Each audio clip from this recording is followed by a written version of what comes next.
Do do do do do. Do do do do do do do do do. Ah, General Courtier. Hi.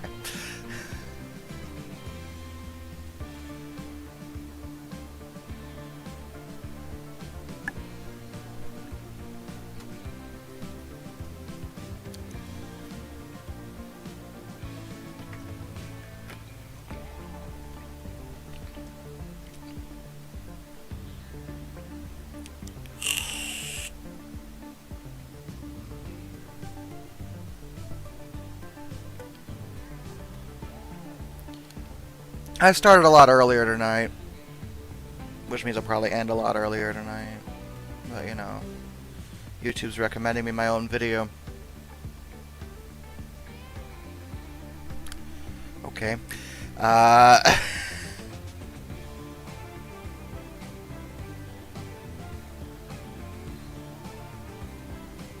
I'm glad it's getting recommended. Wouldn't recommend my own video, though. To me, personally, it seems kind of dumb to do that. That's just me, though. It's just a thought that I had about it. Maybe I'm the one that's wrong. The algorithm knows best.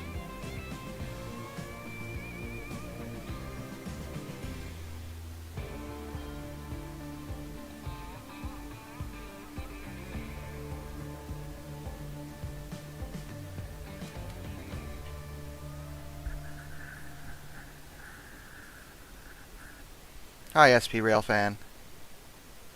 Oh, Snow Balony's the first person to like. Take that. Snow Balony's now the most important person here. More important than everyone, including me. My importance, it's been robbed.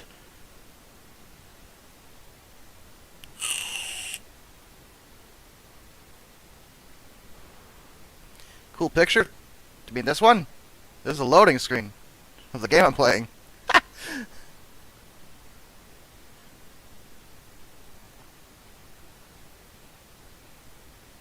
You better be. Not that they're here right now, but they might be. You don't know. They could show up at any time. You just walk in like they own the place. Savages.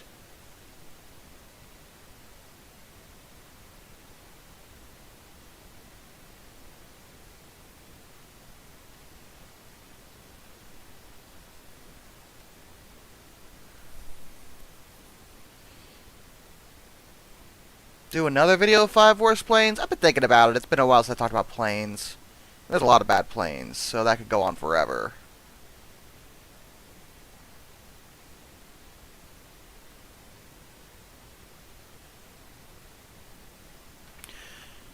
Oh my god. Load! Load! 5 of the worst boats. Well, I already did warships. I guess I could do like regular boats, couldn't I? Just like non-war boats. I did do cars.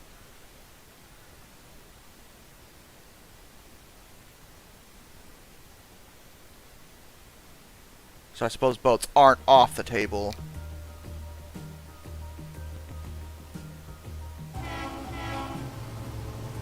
Beep beep.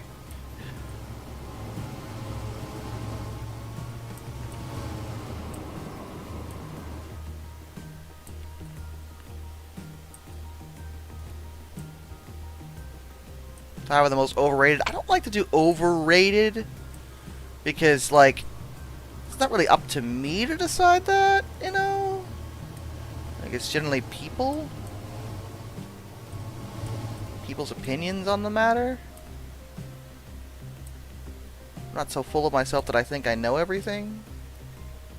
I mean, I'm usually right about what I know, but I wouldn't say I know everything. Oh no, it's Penn Central. Run.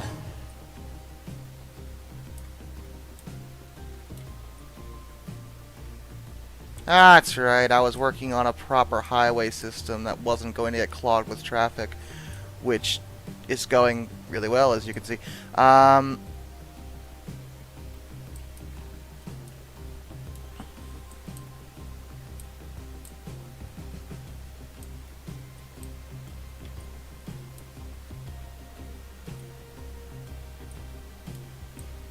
this is the better highway that I think it actually has proper exit ramps and stuff. I think that'll help ease the traffic situation in theory, but you never know. You never know with these idiots. I always wear long sleeves and a jacket, regardless of how it is outside. I am very stubborn about that. It's one weird thing about me, as opposed to the other things about me that are also weird.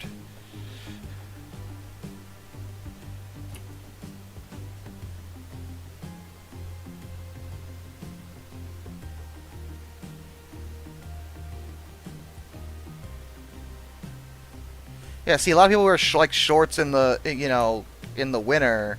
People are like, "Why are you wearing long sleeves in the summer?" And I'm like, "Why are you wearing shorts in the winter?" Uh-huh.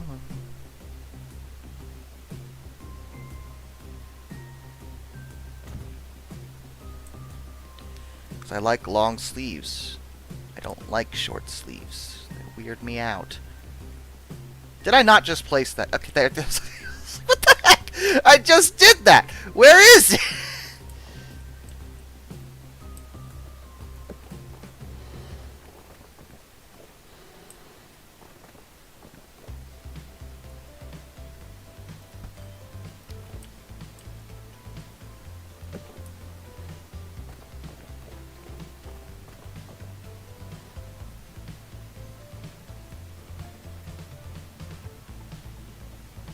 Hold on, I gotta fix the bridge. It has to be a different model bridge. That work? No. What this? What this? That's a problem.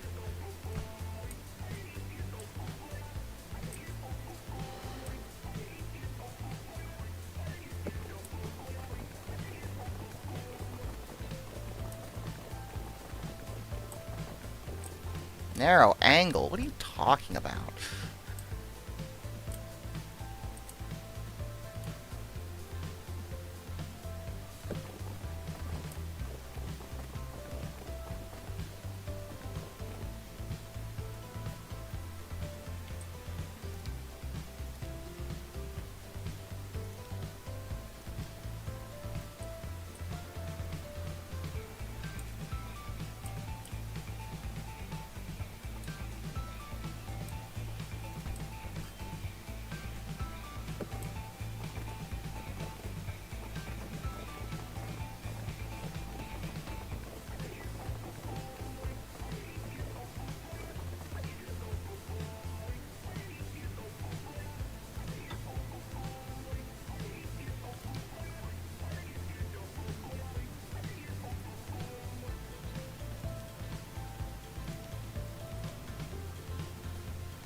Hmm.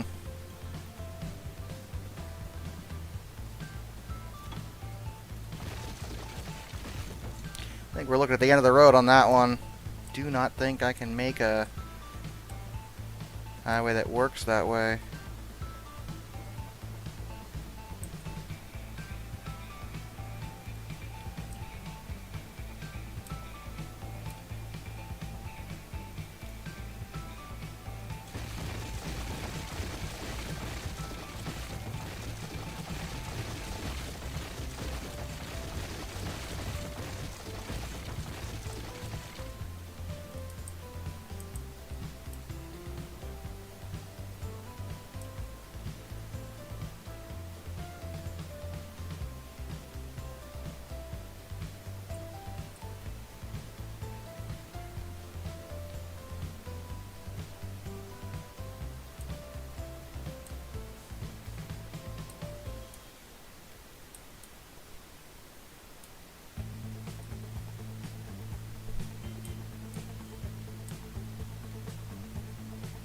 A lot of Deltics going on. China Railways, Amtrak, CR, Cafe Phase 3. Nice. Phase 3 on Amtrak.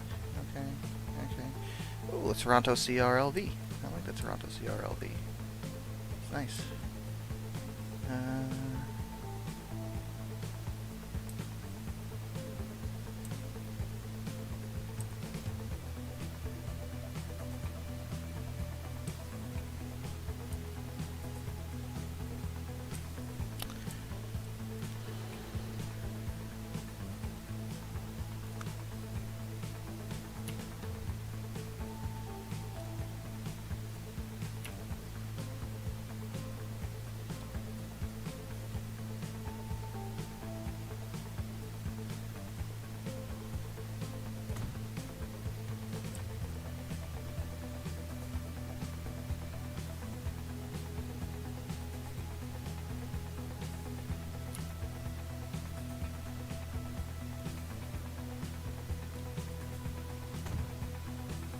Where are my friends? I don't know. Off doing things that aren't spending time with me, and I'm sad about it. Anyway.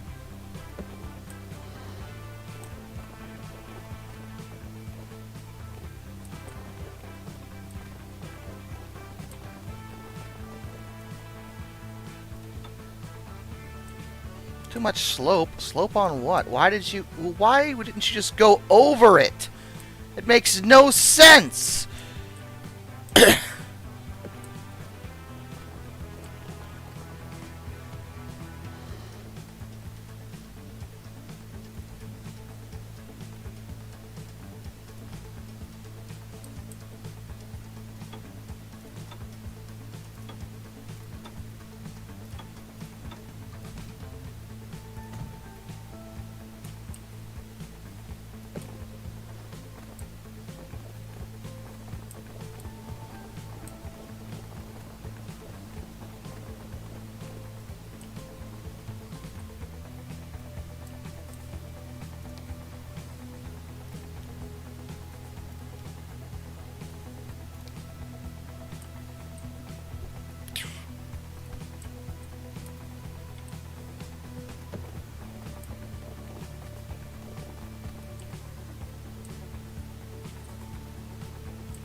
What's it colliding with?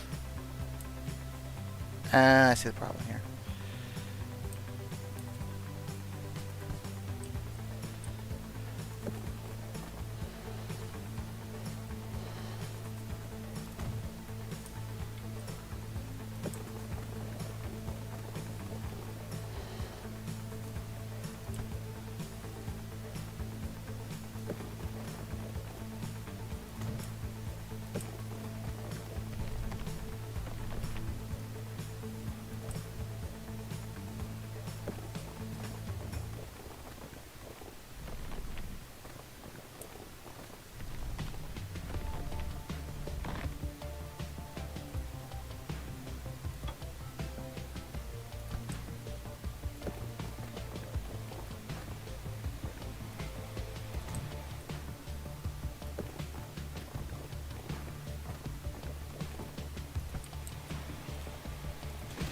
This is a lot harder than it looks.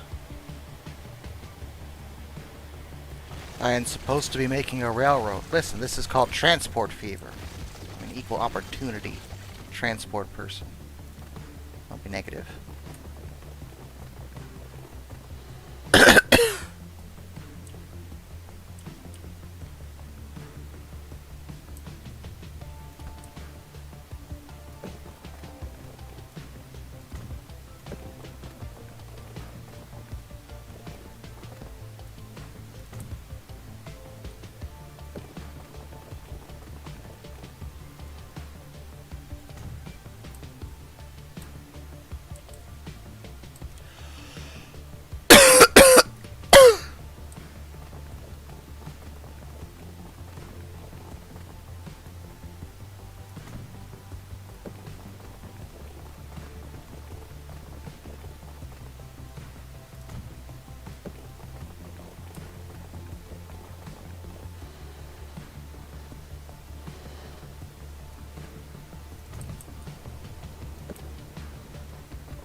Say, you are the reason why this content remains.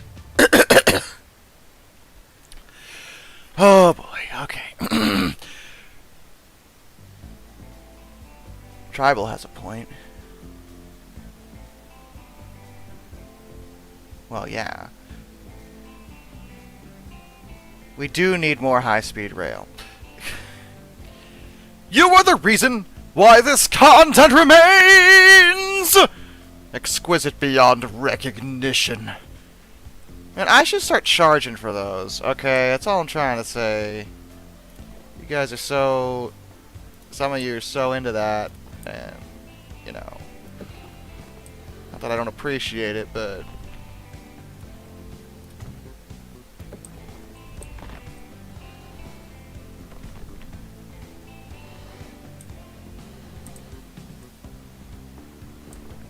Ah! Oh no. The frames. They betray me. It's like a half frame a second. I'm trying to... I just want to... Game, I just want to connect the highway. Let me connect the highway. Let me...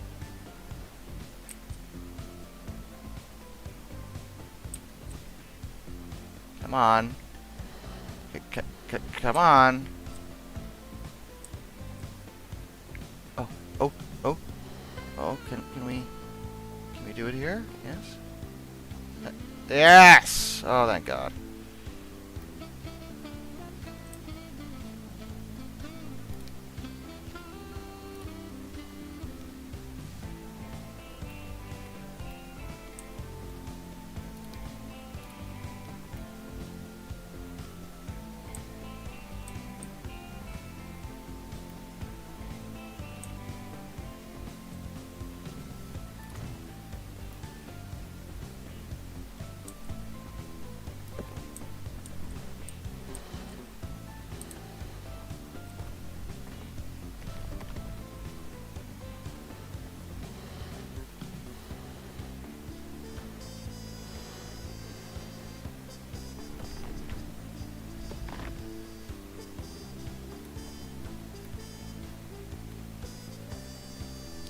Do-do-do.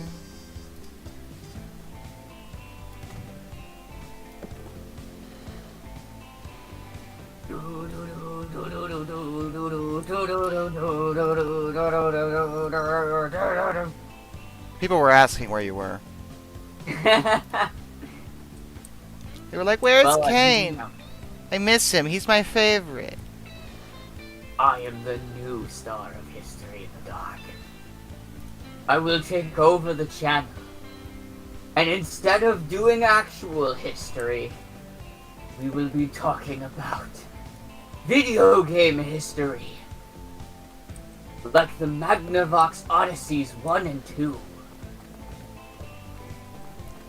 No. No. That is not a thing that is going to happen under any circumstances. And you know that. Your next video, the history of the Magnavox Odyssey. No. No, there's too many video game history channels. There's too many people doing that kind of stuff. It's been done before. Don't worry, I've got the perfect solution. Even the irate gamer did that. Got the perfect solution. You got a perfect solution? Oh, go tell... I'm sorry, I don't mean to interrupt you. Go tell your mom sent me $2 more in Australian just so he could say, just to give a super chat that says Gresley A4s suck. Which is such a troll thing to say, and he knows it. Anyway, go on, Kane. The perfect solution is board game history. No, Kane! You will do the history of Monopoly. No, I won't. Candyland.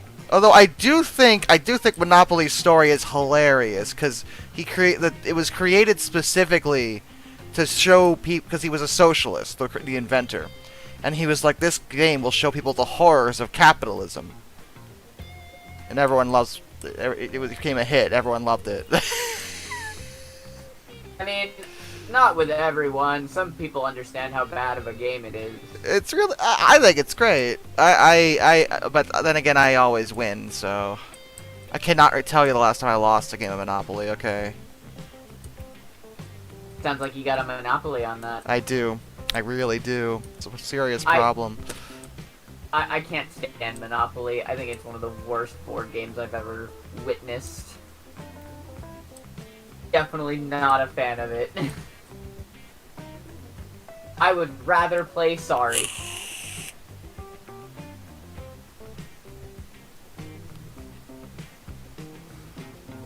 Or some of those old board games have some really dumb rules too.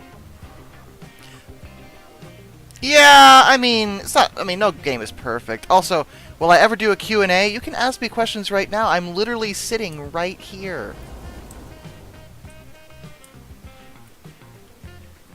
I still need to sit down and play. There's a game Jordan sent me for Christmas. I need to play it with Jack. It's called Ticket to Ride. It's about trains. But I've heard it's a really famous game. Apparently very fun. I've heard very good things about it. I've never played it, but yeah, I've heard it's very good, so I think you'll have a good time.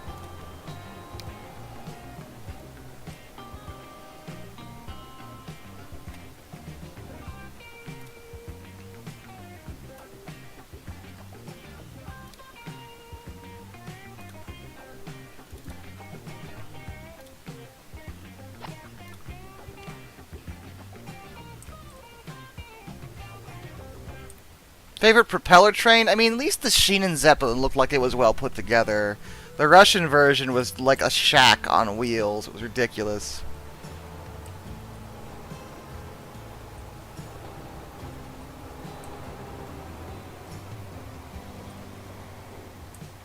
Who remembers Minesweeper? Everyone remembers Minesweeper. Well, what's a Minesweeper? Shut up, Kane. As someone who grew up on Windows 95, I'm very, very well familiarized with Minesweeper. Where did my love of rail come from? Well, that probably has to do with my family. My grandfather had a lot of model trains, and my dad grew up with them, so he introduced them to me. And I found out later why he was doing it exactly, but when I was young, my dad took me to just a ton of heritage railways. Actually, he actually volunteered at one of them.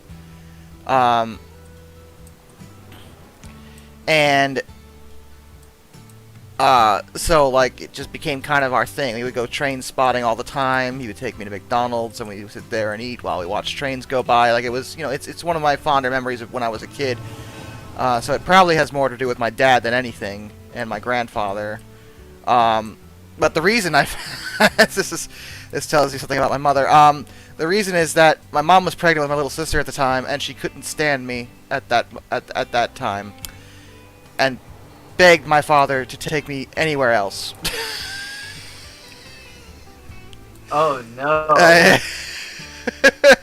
That's not a good look. That's not a good look, but that's my mother. My mother and I have a very complicated relationship. So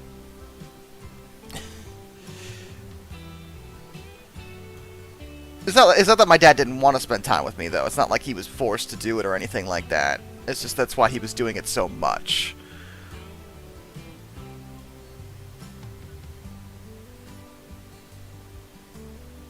Well, might as well rename my channel to Darkness the Curse.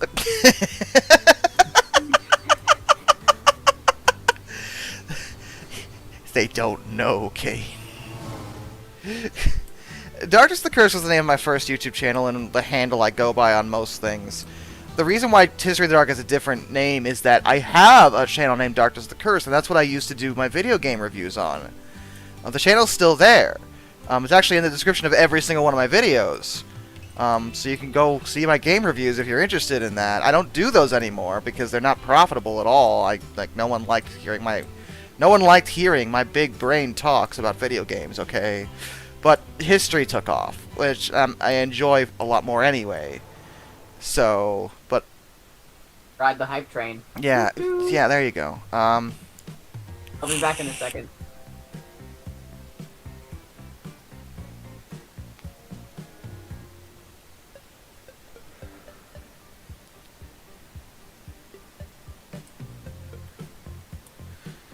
was gonna replace something with a Conrail diesel, and I can't find one of them. Where are you? Is that it? That's it.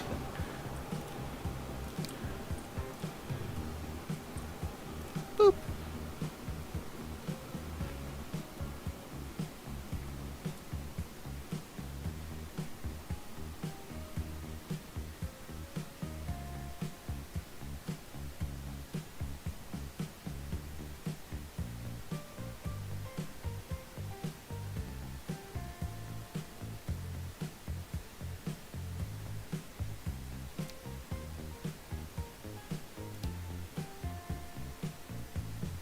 Now where is the diesel? I can't...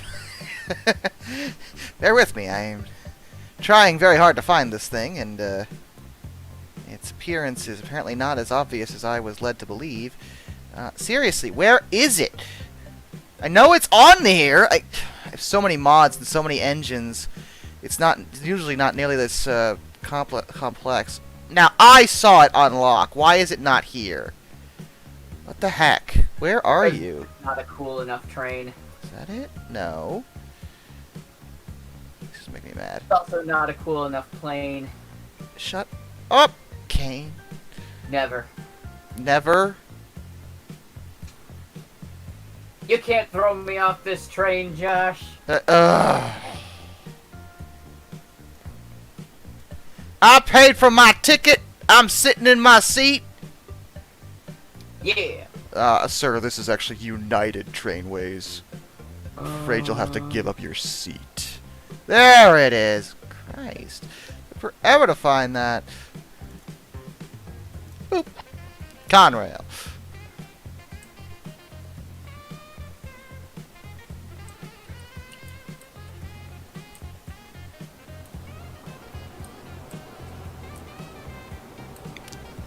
Very well done skin. Very well done model, actually.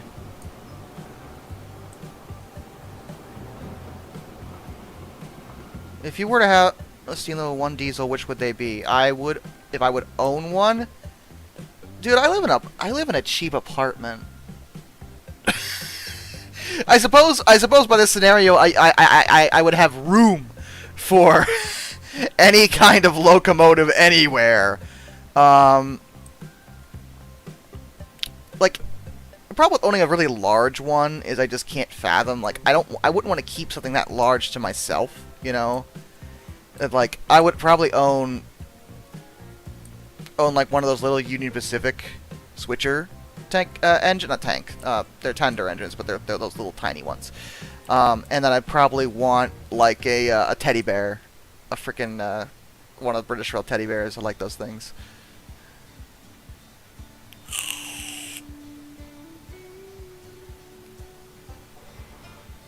What state do I live in? I don't tell people what state I live in, generally. I'm very old school when it comes to the internet. I'm very paranoid about that. I live in a large state, so it wouldn't exactly be, like... I'm the same way. I don't like talking about that kind of... Yeah, I just don't like telling people, you know. I know the internet and TikTok has become more lenient with that kind of thing, where people are like, oh yeah, I live here, whatever, you know, it's not a big deal now. But I'm still like, I've had stalkers before. Yeah. And I have. And I don't feel like dealing with that ever again. So, yeah, I'm gonna opt out. Yep.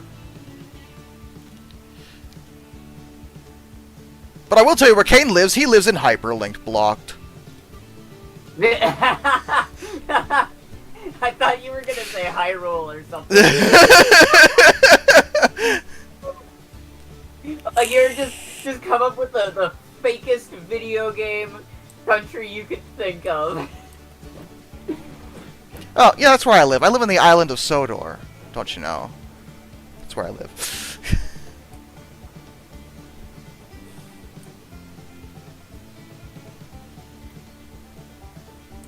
I grew up in West Virginia.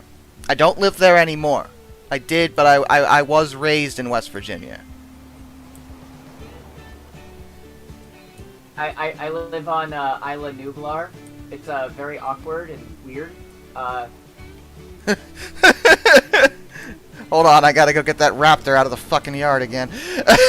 Yep. Yeah, it's especially difficult when you have like chickens. You gotta keep the raptors out, kind of like the coyotes or wolves, but way more dangerous.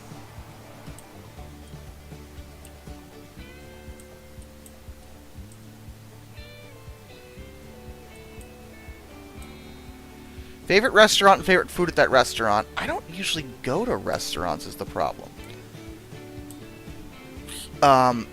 But I do. There's a few. It doesn't seem to matter which one I go to, though. I did once. I only been there once because it's expensive and I don't have money. But the Tattered Flag Brewery. They, it's a brewery, so obviously they have alcohol. But the real kicker for me was that they have fish and chips, and I don't know what they do to their beer battered fish, but boy howdy was that not the best fish I've ever had in my frickin' life. I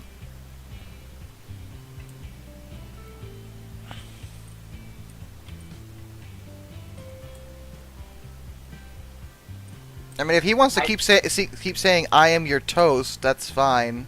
It sounds like a Kane pun, but Kane has the sense to only say it once. Haha.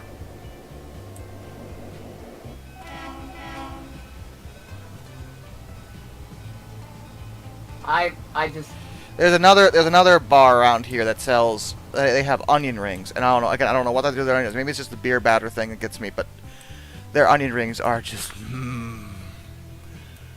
delicious. I'm so basic. I just like the burger at most places I go to. I mean, I do. Like my son used to, at least. He doesn't. He's been weird about it lately, but like. He liked Red Robin for a while, and Red Robin has really good burgers. I do like Red Robin's burgers quite a bit. Yeah. And I mean, to be fair, sometimes when you eat... Like, I tend to be a very picky eater, and, so sometimes I will just eat stuff enough where I'm just like, okay, you know what, it's time for a couple of months away from this food. Oh yeah, the UK being like, we invented that dish, you come and eat our fish and chips. Like, yeah, but you call chips fries, and it confuses us every time I order fish and chips. There's some places around here that actually serve chips, literal, like, American chips with their fish and chips, not to confuse people. Because over there you're like... Because over there you're just... That is so funny, and I love it. It is, it's great. Just people are like, these aren't chips. Like, well, in the UK they are. No, these are freedom fries. This is America!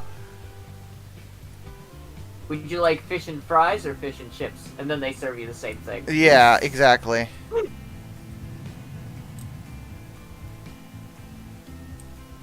That would be like the weirdest troll on a menu, to have fish and fries and fish and chips, and then they just bring you the same thing, no matter which one you order. That'd be pretty funny. It would be pretty funny. Not compatible with a small airport, fine.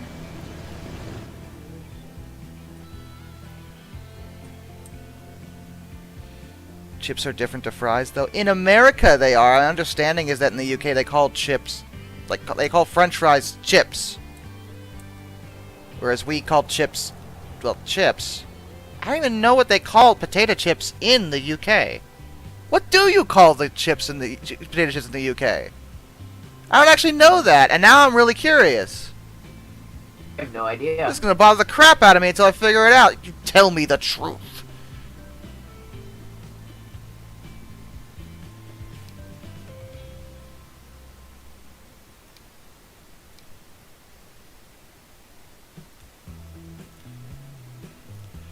I'm gonna use the APT, because why not?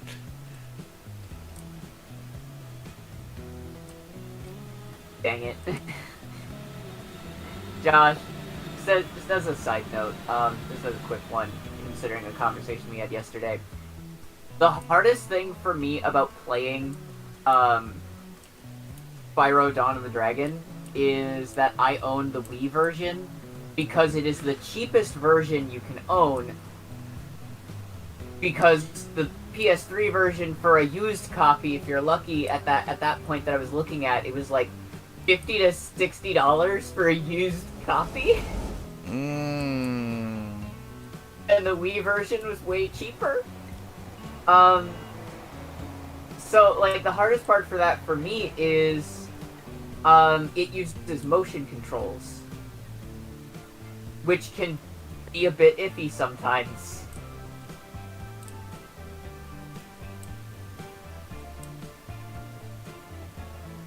But yeah, like that's always been the hardest part of doing that for me. I'll tell you, Mum is just up there with all the Australian hot takes. Oh? The Flying Scotsman should never have been steamed again. You want to know what my Australian hot take is? You Oh, ready for this? God. Summertime. Shut up, Kane.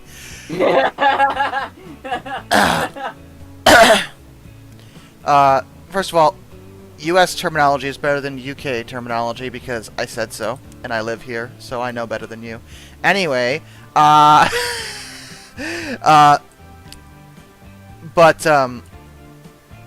let's see. If I could join the U.S. military, which branch would I join? Well, it's a weird phrasing because I could have. I actually scouted because I scored very high on our ASVAB, the military test. Like every single recruiter in the area was like, "Hey," and at the time I was like, I don't know. And in retrospect, it was probably a good call because I don't like being told what to do. So I don't think I would have been a very good soldier.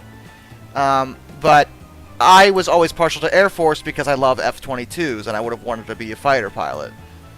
But like I said, never actually did it. Now I'm probably too old. And now I talk about stuff that I wanted to fly on YouTube. And that I definitely don't want to fly on YouTube. And that I definitely don't want to drive on YouTube.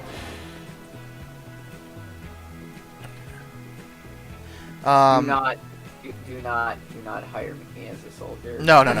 Kane would not work out. The worst tilt train? Can't even play FPS games. Can I put the TGV on there? Yeah, once it unlocks. I'm trying to think. I'm trying to think of like.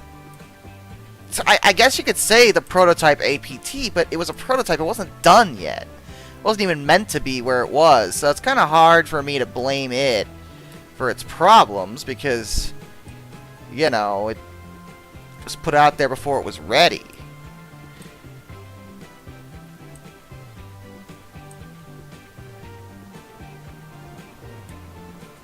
The LRC was pretty friggin' bad. Yeah, the LRC's up there.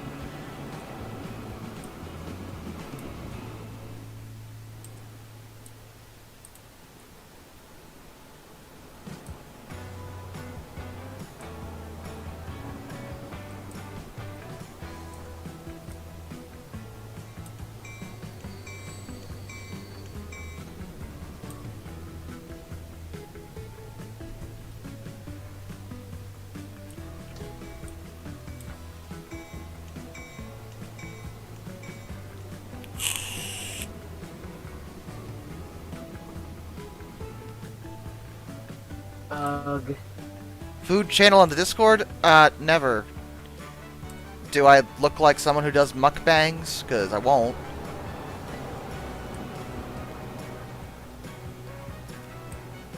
I enjoy being alive. Go talk to Nikado Avocado. Or maybe don't.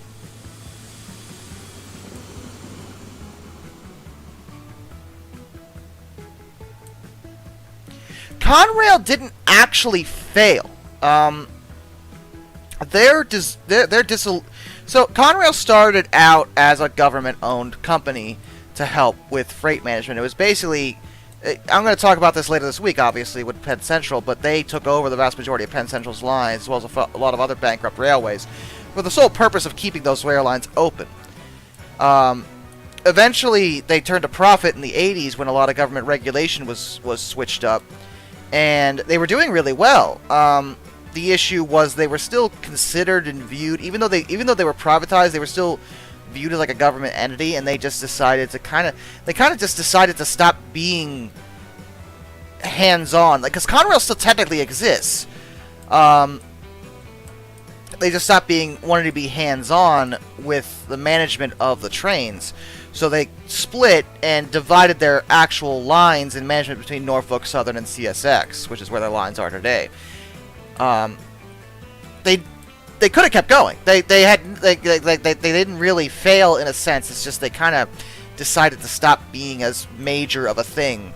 I have to look up the details exactly why they opted to do that, but at the time, like, they didn't really fail in a sense.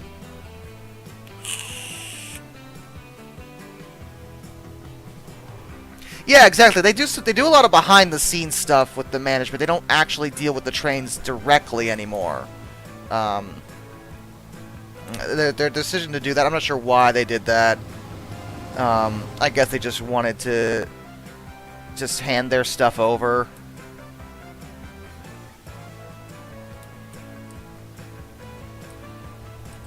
Just for whatever reason, it's just they opted to do that. It's rare that a company like does that voluntarily, but I guess it was just one of those things. They just didn't want to. I think they were afraid of out-competing because they were still kind of. They weren't government. They were privatized, but they were still viewed as a government company. So I think they were afraid of out-competing like Norfolk Southern and the other actual private railways, and we're just like, hey, we're gonna let you guys have our stuff. Good luck, you know. But they were doing really well. Like they turned out to be a genuinely good company. Fixed a lot of the Penn Central nightmarish problems.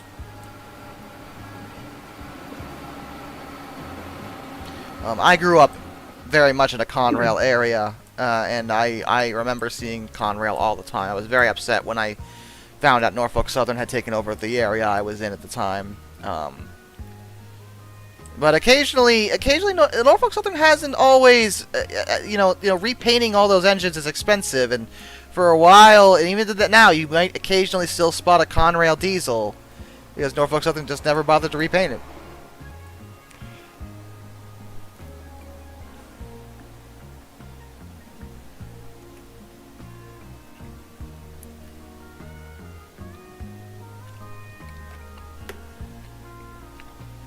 Was the split a good idea in hindsight? I mean, Norfolk Southern and CSX are doing fine, so I would say so. I mean, we still got plenty of Class 1 railways in the U.S., and the freight traffic is doing fine. Amtrak is still a thing, and has to be a thing. But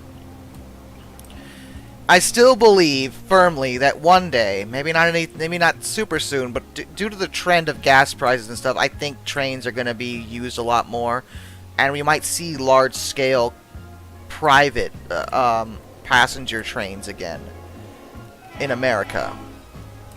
Now the UK is going back to government-owned stuff with Great British Rail, which I am so excited about.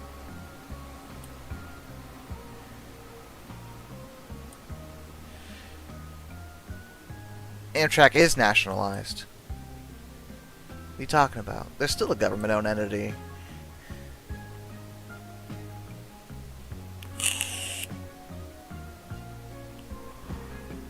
The Class 1s will only do it if they see money in it. Right now, I don't think they see the profit. Especially with Amtrak existing. That's a bit of a difficult thing. The problem, though admittedly, in some ways, it might be a reasonable thing for them to do, because they could easily crush Amtrak if they wanted to, because Amtrak has to share lines with the freight companies.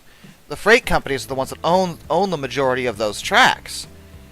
So the second the freight company starts offering a passenger service, they're going to have, technically, legally, Amtrak's supposed to have right-of-way, but a lot of the freight companies don't actually adhere to that, and it's not strictly enforced, which is why Amtrak suffers delays a lot.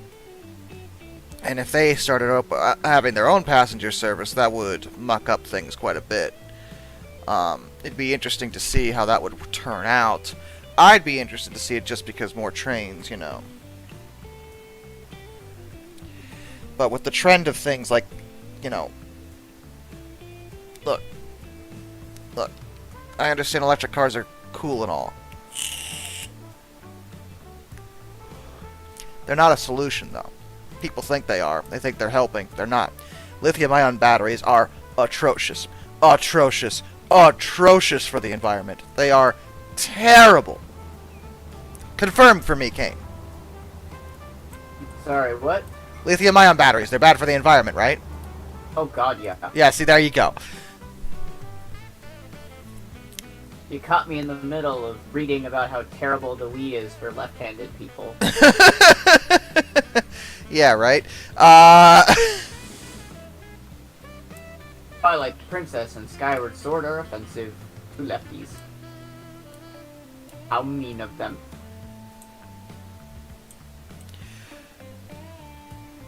But I think trains will be seen as as an actual legitimate solution to a lot of those problems, because frankly they are. They're you know, it's one of those things where it's like trains can fix a lot of these issues. Trains are more efficient in terms of getting a lot of people to a place in a short amount of time for the least amount of fuel per person.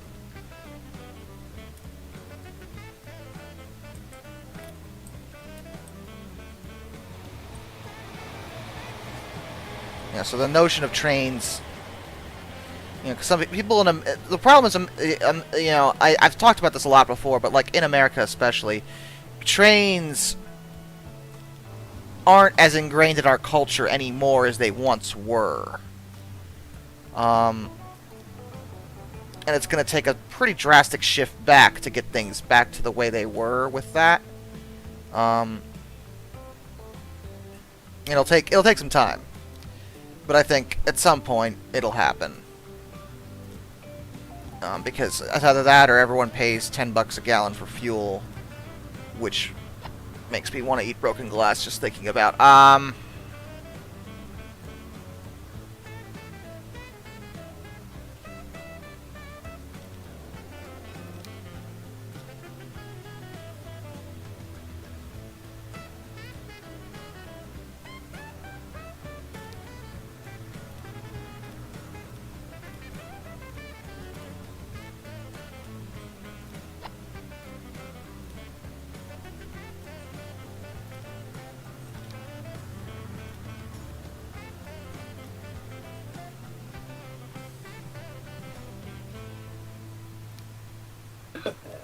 Ugh. That was a weird sound. Excuse me.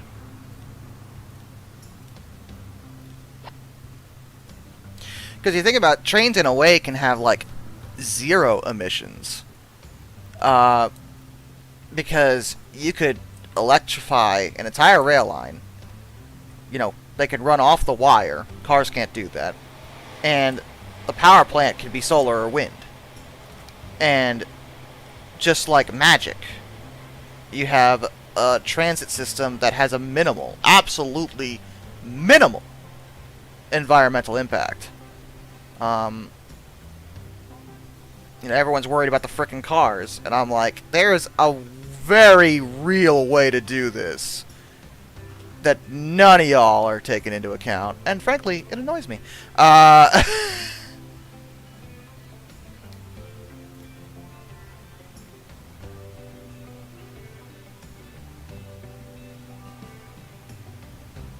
I mean, of course.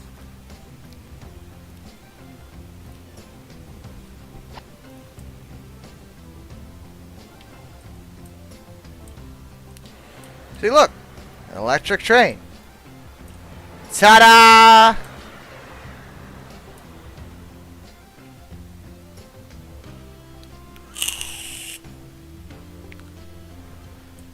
Yeah, nuclear power too, but the problem with nuclear power, like, emissions, yes, it's 0, and that's awesome. But it still produces nuclear waste that we can't actually, like, we can't even put that in a landfill. It has to go into special storage for a violently long amount of time.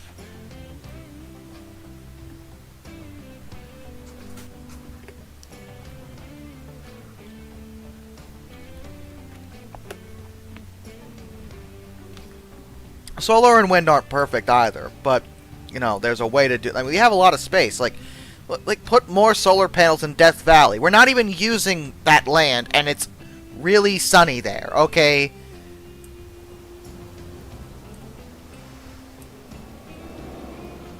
You know, there's a lot of empty space in America that just isn't being utilized. You know, when solar panels can go there and produce electricity. There's nothing wrong with that.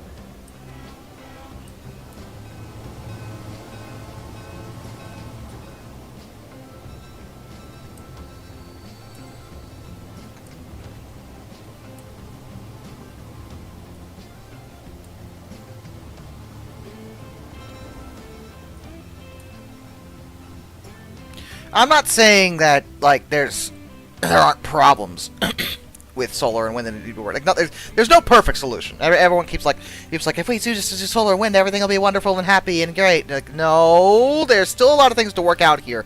But I do think, like, from the logical perspective of, you know, let's ignore the global warming issue here just for a second. Just for a second.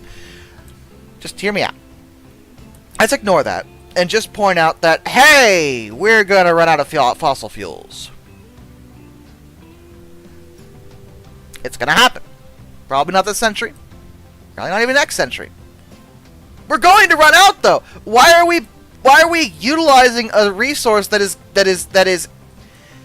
something that we are literally going to run out of, waiting to the last minute? You know. Oh wait, because we're people and people do that. You know, there's just no logical reason to wait with this aspect. It's just like, just frickin', you know, we can start now. There's nothing, you know, I don't even understand why there's a friggin' debate about this. Just, it's fine. It really is just fine. There's nothing wrong with choosing to do something early to make sure that we're prepared for it. And if anything, that's the smart thing to do. I don't know why I expect people to be smart, but here we are again. I'm supposed to be the cynical one.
Do they have any Union Pacific steamers? There's the little ones. I have the little ones like that I can use.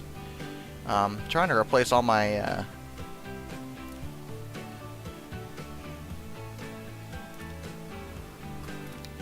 vehicle. Not that.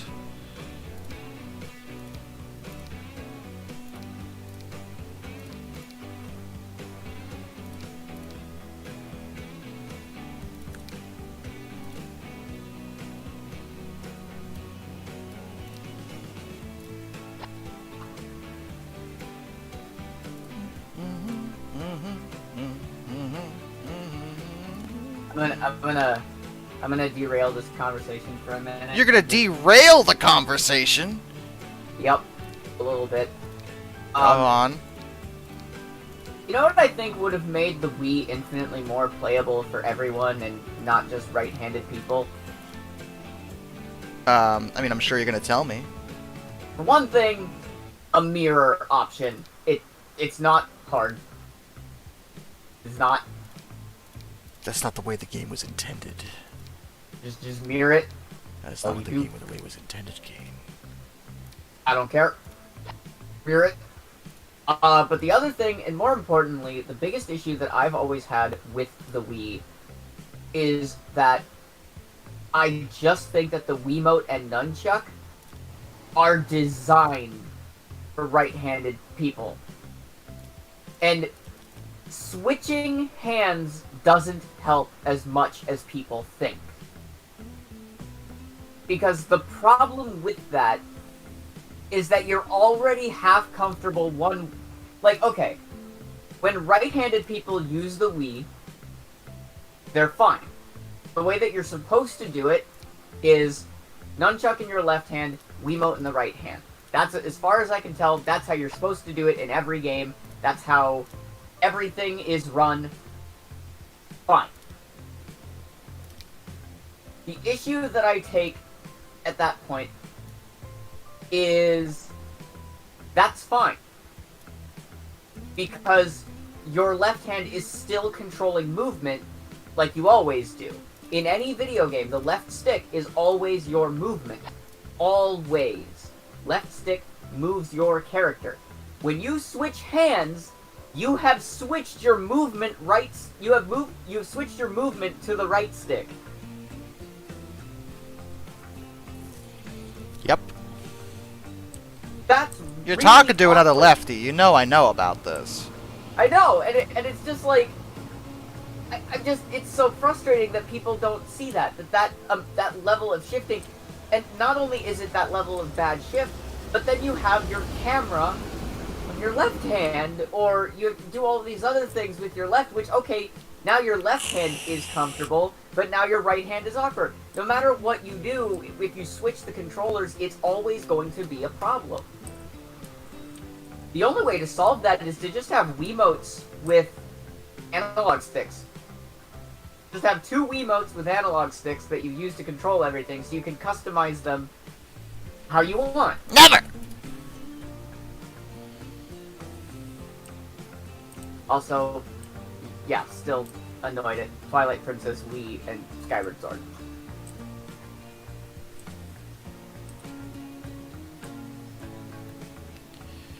The government probably should help to build more train stations. Sorry. I thought we might see more in line with that because, President Biden actually is a big supporter of Amtrak. He loves the trains. He's known to be very, very protective of the trains, and I was hoping that we might see more in the way of policy geared towards that, but so far that hasn't happened.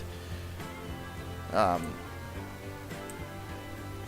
I suppose the issue is, I'm kind of saying stuff that a lot of people don't want to hear, like, we really should switch off of, we should really move towards solar and wind because, fossil fuels aren't infinite. And both sides get angry at me. But what about global warming? Bring that up. They're killing the planet. Well, what about the coal? You must talk about the coal. And I'm like, I hate all of you. And then following that, the other issue is that, let's say, okay, well, gas prices are high. We're going to invest in more trains. I don't want to ride the train. I want to drive my car. And I want to get 10 miles to the gallon in my SUV. And I should only have to pay $1 per gallon because this is America. And really, there's no way to convince these people that things change. Nobody likes change. Also, no one likes being called dumb, even though they are. That too.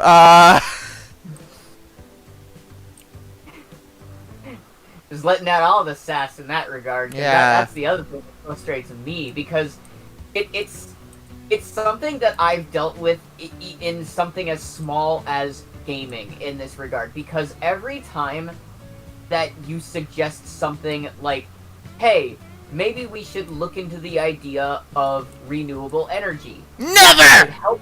That could help us maybe clean up the environment a little bit, and it could help reduce costs for certain things. What are you, some kind of hippie working for big science? How much are they paying you?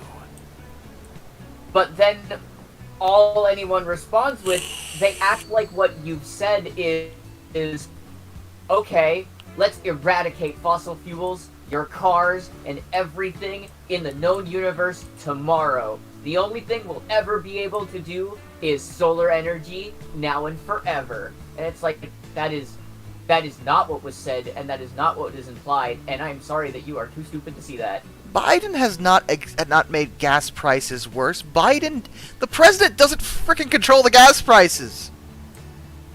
It's not a thing. Like, they can make policies that, shift things. The issue with the gas prices right now is that effectively, whether or not the big oil companies are supposed to be competing with each other, they really don't, because they all make money either way.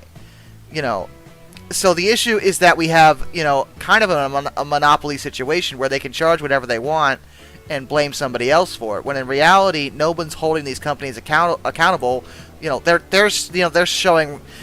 reporting properly and showing record profits, and it's like, well, why are you guys making record profits if gas prices are so high and nobody can afford it? Could it be that you're price gouging? Is that something that's happening?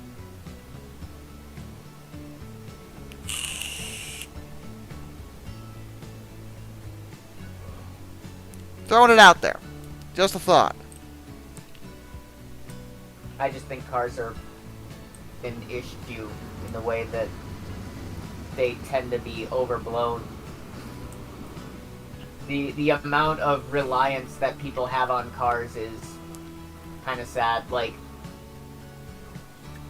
people will take a car to drive less than 5 minutes, and I'm like, you could bike that, you could walk that, you could do anything. Oh god, this is about the stupid pipeline thing.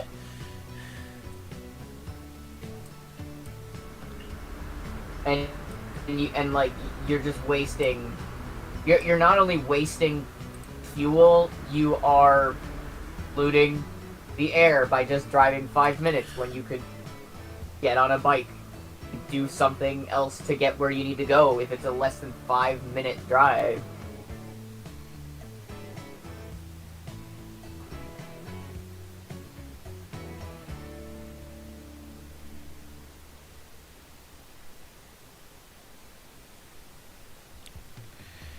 Got access to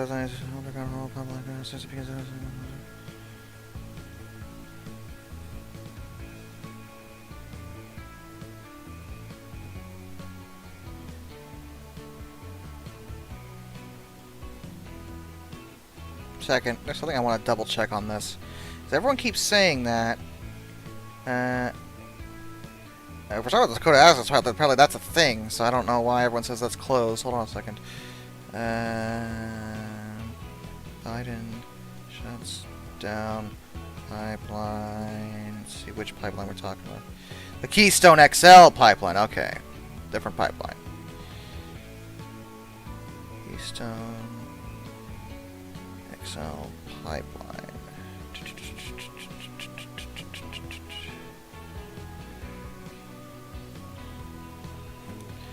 So, yes. It is oil. Okay, it is an oil pipeline. That's what I wanted to make sure. Okay. Because some people will bitch about pipelines or say, this would help gas prices, but it turns out it's like a natural gas pipeline or something. And it's like, that wouldn't help. But this is an oil pipeline. Okay, fair enough.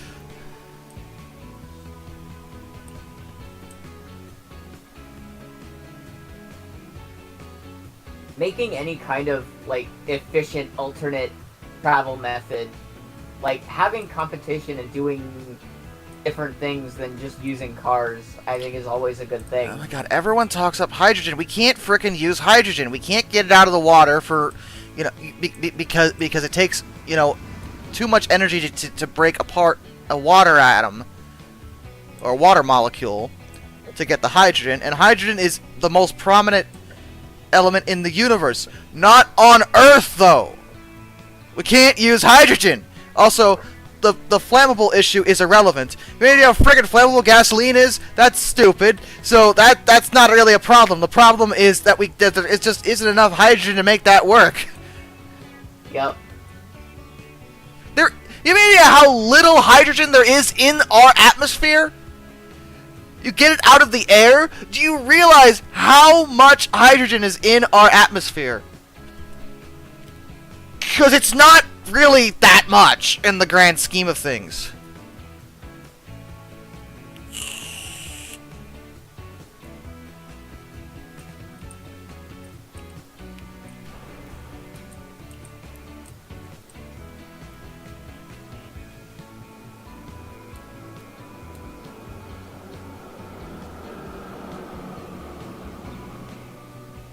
Oh, yeah, it's great for the environment, don't get me wrong.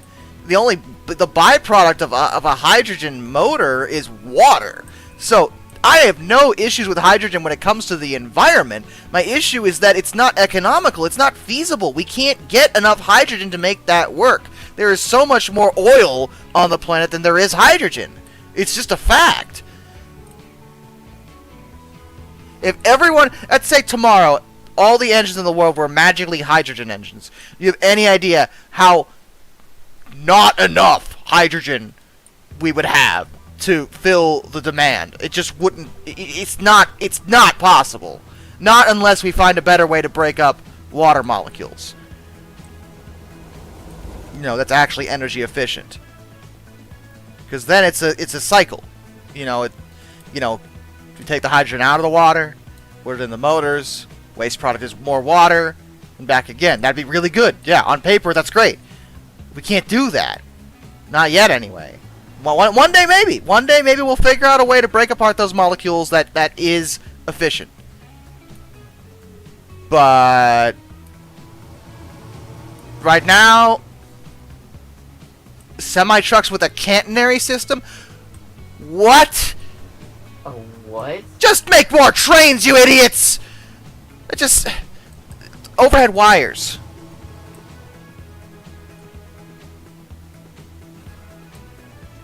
Like, well, what if we made the trucks run off of wires? You mean like trains do? Well, yeah, but they're trucks. But the whole point of trucks is they can go anywhere, but with the catenaries they're locked down. Well, yeah. Well, why not build rails? Well, then we have to... It's almost like the only way that a system like that would work is with something that's on rails. Wow, who'da thunk it?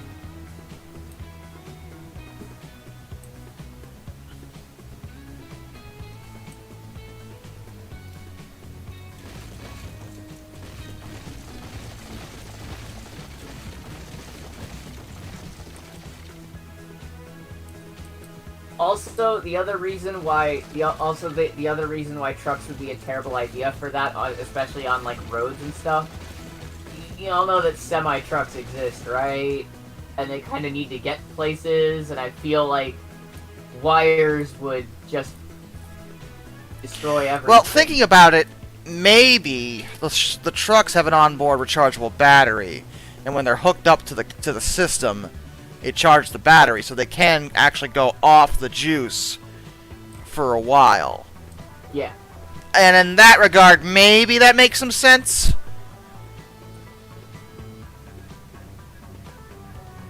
I don't think it makes enough sense to like use it. I'd have to see an example of it drawn out. But I'm with you, Josh.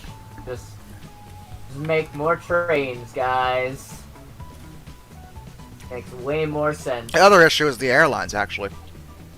Oh? We're really gonna, even if we could get cars worked out, you mean how frickin' expensive jet fuel is? Yeah.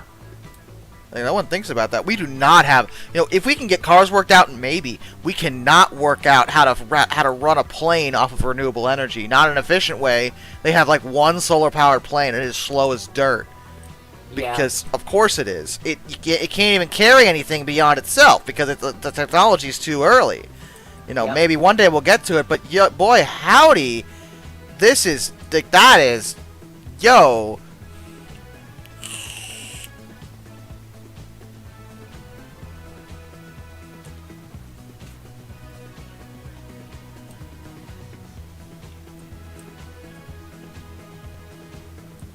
A green jet fuel? You know. Well, you see, we took jet fuel and put green food coloring in it. It's green now.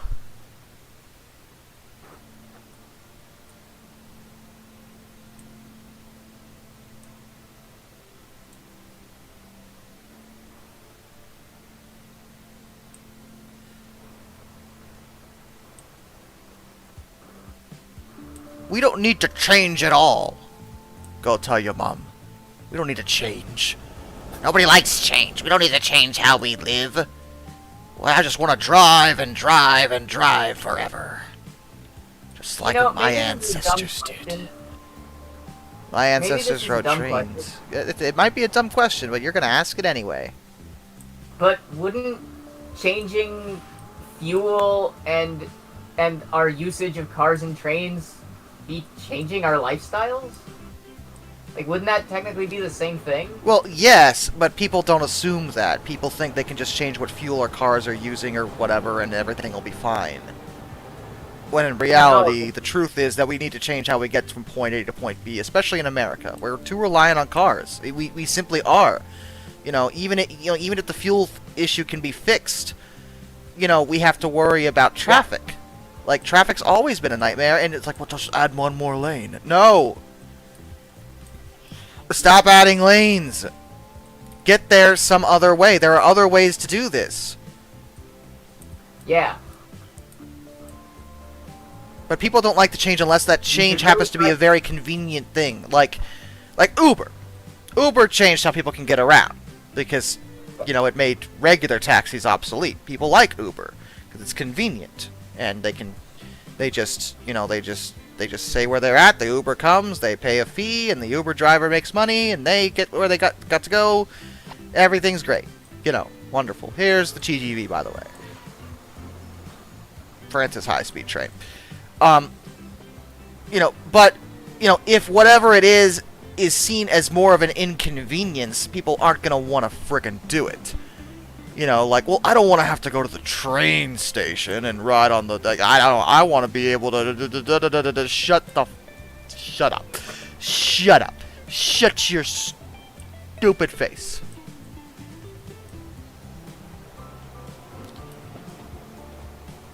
I agree. You know, that's the way people are. If that change interferes with what they're used to, they will hate it by default.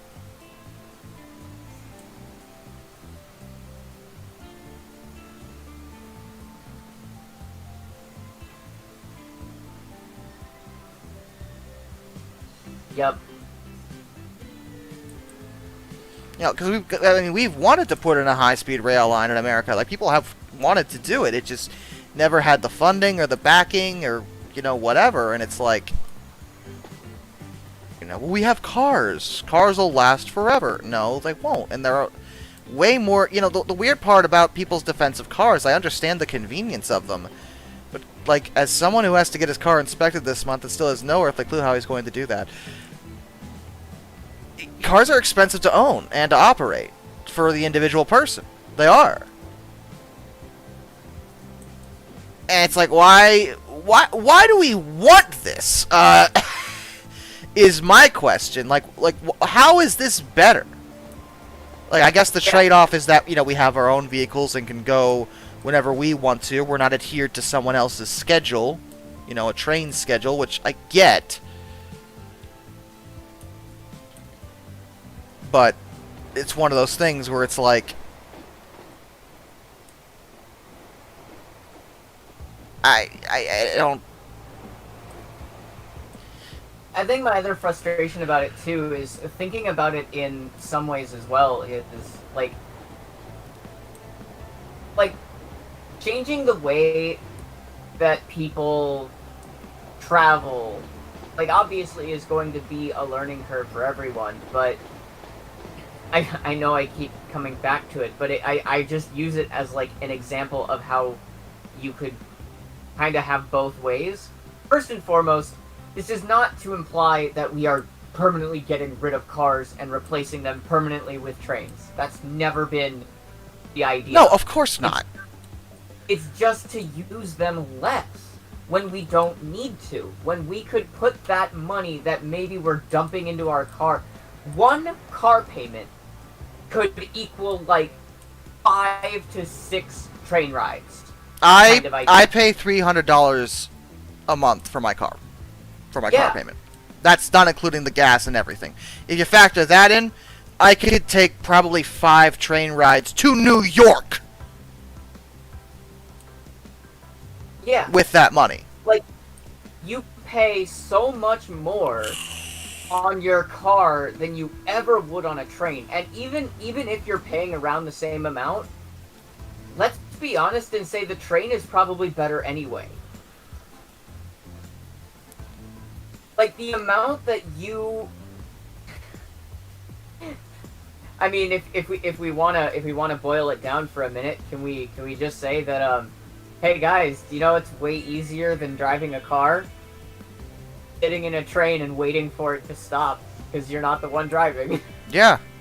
And I will tell you, as someone who's been on Amtrak before, Amtrak coaches are fairly comfortable. Like, it's, you know, you don't feel as cramped like you are in a plane. You know. Yeah, exactly. And going by plane, planes are expensive. Plane tickets are like $400 at least.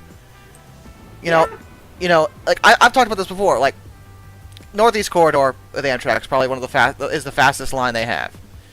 You can go from DC or Baltimore, that area, to New York City in about an hour and a half, roughly. By car, that's like 6 hours, give or take. And more expensive. By plane, it is, on paper, faster. That trip, you know, an hour and a half by train. By plane, it's like maybe an hour, maybe a little less. But with a plane, you have to get to the gate an hour before the flight. You have to go through security. You have to go through baggage handling. You have to do, you know, get to the terminal. Like, you know, with trains, it's a one and done. You go to the station, you wait for the train, you get on the train, and you go. That's it. You know, it's 10 minutes tops. Man, I'm so happy that I spent 4 hours saving a half an hour on a trip that would have taken me 1 hour. Yeah, like you know, when you factor in all that, the trains are not just cheaper, they're faster. Because, like, on the technical sense, yeah, planes are faster, but the time you spend getting to the plane and getting off the plane makes trains way quicker in the grand scheme of things. Yep.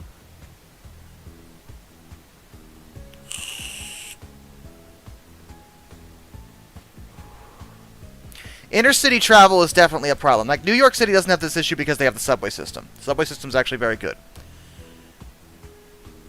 Thank you! Thank you for the New Zealand dollars! I don't know what that's worth. I don't know what the transfer rate. But, you know, now I have so many foreign dollars, Kane. Anyway, thank you so much. I'm glad you enjoy everything. What was I going to say? Right. A lot of cities struggle with public transport. You know, New York City has a great subway system in terms of, like, it's gross down there, but, like, the actual routes and the frequency of the trains is great. Like, you get on the subway, you go, you know, it's inexpensive. You get to where you got, you know, it's much better than taking a taxi, because taxi's more expensive, and you got to go through traffic. Subways have to deal with that crap. And a lot of cities do have a decent subway system, but there's also, you know, some cities don't. Pittsburgh technically has an electric rail line, but it's a shell of what it was. Generally, you have to take the bus. And I don't know if anyone here has ever ridden on a bus in a city. I frickin' hate buses. I hate riding on buses. I hate dealing with buses. I hate getting on the buses. Buses are a novel concept, but they were so much better. The problem is a lot of cities don't have bus lanes. Yeah. If they had bus lanes, it'd be fine. But, we used to have a predetermined bus lane. It was called a track, and we called them trolleys. Yep. And I understand like the idea of making a bus. Like I think that considering that we use buses, like if we're going to use buses, we should at least use them well. Yeah, exactly. But we don't. Yeah. At least as well as we can. Yeah, we just don't. And the issue with I would love to transfer back to trolley lines, but that would be a big culture shift because suddenly people are not used to having a rail-based vehicle on the main road. That's a very that's several generations back. People would be whining out the wazoo. Why are these trolley tracks here? Why is this? This is a safety hazard, which is hilarious because trolleys are actually way safer than buses. Rails. At the speed trolleys operate at, they can stop very quickly. Actually, much quicker than buses can generally. Mm-hmm. But they'd have to, people would have to deal with them. And, the way idiots drive nowadays, people would just be on the tracks and the trolley would be behind them and they'd be like, well, what? I'm not moving for this stupid trolley. I have my own vehicle. I have my own car. There'd be a lot. People can't even, Florida can't even deal with regular trains on regular tracks, with the frickin' Brightline. Like, Brightline had to plead with people to stop frickin' trying to outrace their trains because they had so many impacts with cars.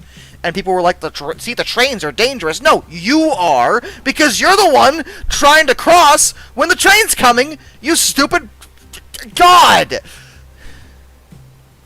Yeah. You'd think people would get the hint at some point.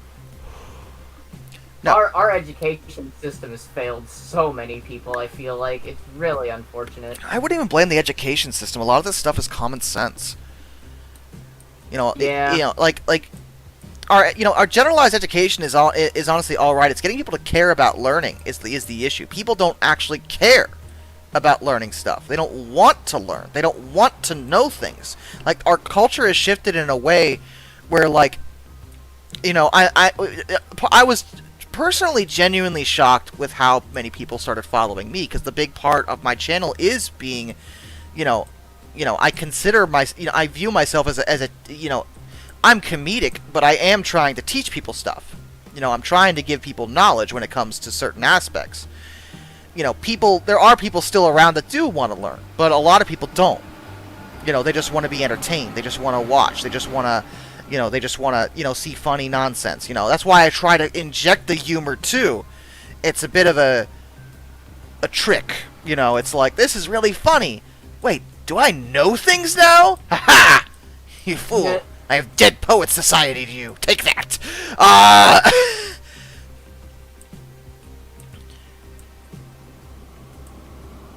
But especially teenagers, I don't know about you, but, well, as MCR put it, teenagers scared the living shit out of me. Yeah.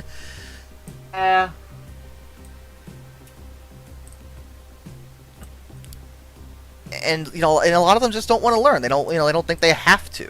And then they.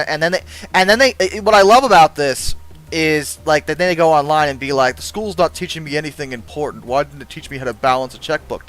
Why don't you teach the internet exists. It is, we live the furious, the most violently infuriating thing about this complaint when it comes to the education system, when it comes to generalized education or anything like that, is, okay.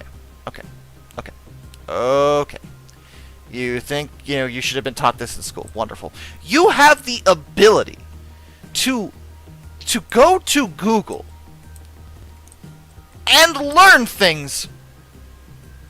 This information is readily available to you when back in the day people had to go to a library or or get. No, it was the library. It really was. Like, we have so much knowledge at our fingertips, and most of it is friggin' wasted. And it's like, why are you just, first of all, parents need to be teaching their kids stuff. I teach Jack all the time. Yeah. That's A. But, obviously we can't depend on people for that because people suck.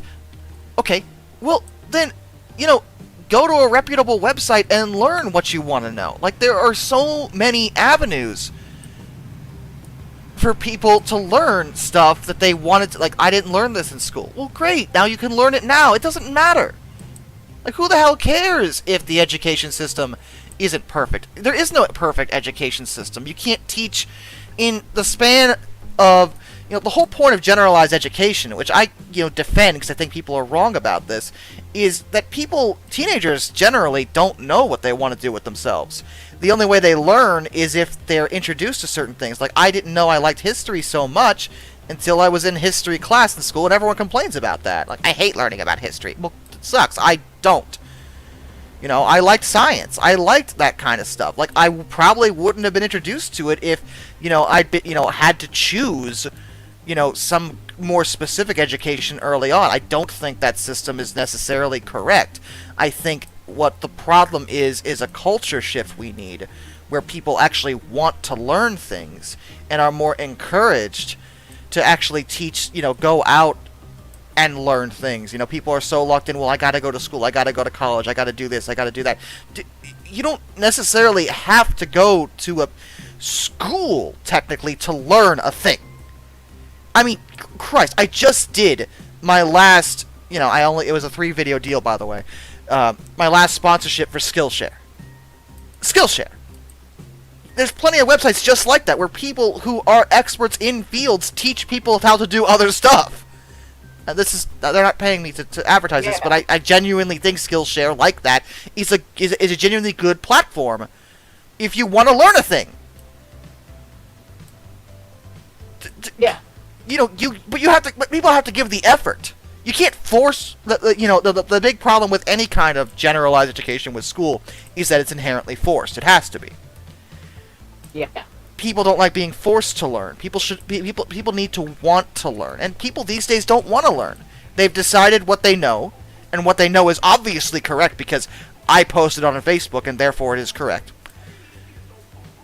And they go, and that's it. They don't change their minds. They don't do further research. They don't look into it. The thing I just did on my phone just a few minutes ago when someone brought up the pipeline. What I wanted to confirm before I said anything, before the argument went any further, I wanted to make sure that pipeline would have actually affected gas prices because it was oil. It is an oil pipeline, or would have been. So, okay, that's a fair point. That's what I wanted to know, but I actually checked. How many people argue about that don't actually do that? Because when I talked about the other pipeline that was going down over in British Columbia, and the people were derailing oil trains over that, none of them bothered to look and realize that the trains were carrying crude oil. The pipeline was liquefied natural gas. They're both fossil fuels, but it's not the same. And those trains had nothing to do with that pipeline. So you're idiots. That's just one example, though. People just people would, prefer to listen to a talking head and assume the talking head knows what they're talking about. And a lot of times the talking head is a liar, or an idiot, or both. And it's a problem. But welcome to 2022.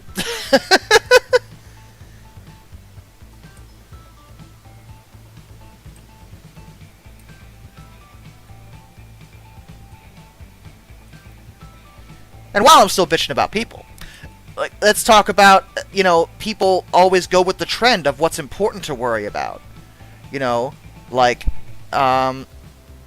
Today, oh, well, we gotta worry about, for a few months, we gotta worry about Ukraine. Oh my god, gotta help Ukraine.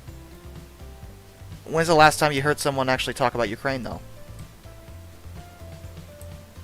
The news shifted. Then it went move on to abortion rights, then it moved on to something else. It's always something else. Something new to complain about, like, oh, this is the big deal. This is the big deal now.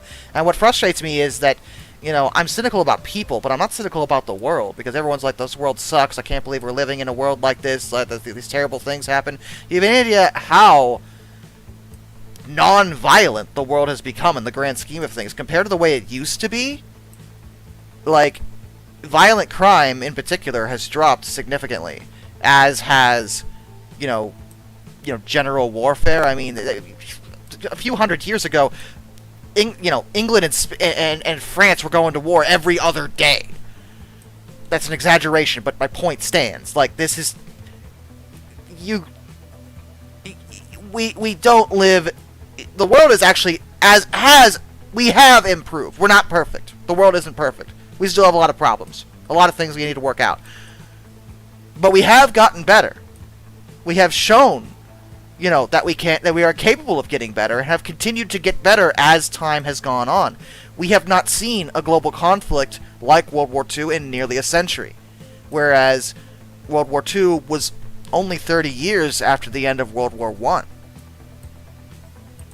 That's a pretty big deal. We've had other smaller wars, but nothing like that. And, I'd say, a lot of our world leaders, who aren't perfect either, Lord knows I hate the government, but they do a lot to keep us out of such a conflict. Because, Biden could declare war on Russia tomorrow and suck us into World War III. He doesn't do that. I mean, hell, regardless of what you think of him, Trump did a pretty good job of backpedaling out of a few wars. Like, there was that Iran shenanigans. A lot of his advisors were actually recommending war with Iran, and he backpedaled out of it. I'll give him that. That was a good call.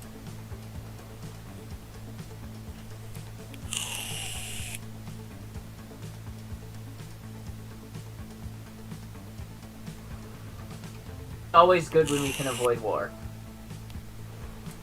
But the point is, culture used to be that, like, war used to be a sign of national pride. Like, when World War I happened, it was the Great War. It was a sign of, dignity and respect. Going to war, made you a real man. Like, that's the way it was. We don't view it that way. We thank our veterans for their service. Lord knows I do. But we don't see it as something that we shouldn't want our young men and now women to go off and get shot at. But in World War I, that was, World War I actually kind of changed the culture in a way, because, like, that was the first, like, prior to World War I, it was, people walking around with drum lines and lining up, and it was very orderly. And World War I was just absolute frickin' chaos. Like, it was hell.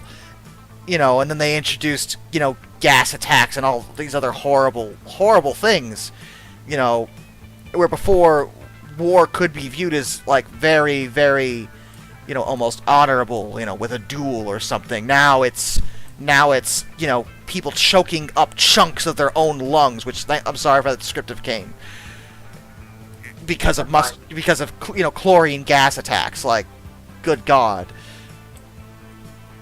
And in a weird way, in World War II, actually fixed a lot of problems we had with racism, particularly anti-Semitism. Prior to World War II, even in America, in a lot of places, both eugenics and anti-Semitism were rampant, absolutely rampant, like, everywhere. It was, it was viewed as, like, it was socially acceptable to be that way. When World War II happened and people saw the results of such a mindset, because of what, Hitler and the Nazis did, a lot of people that were anti-Semitic before were like, oh, did I agree with them? Yes, you did. Did I? You did. Oh. Well, I didn't mean, I think you did. Well, I didn't really mean, well, you did. And, we had people like Ford, Henry Ford. He was a big anti-Semite before the war, and afterwards he was like, oh, okay, maybe I was wrong about that. Oh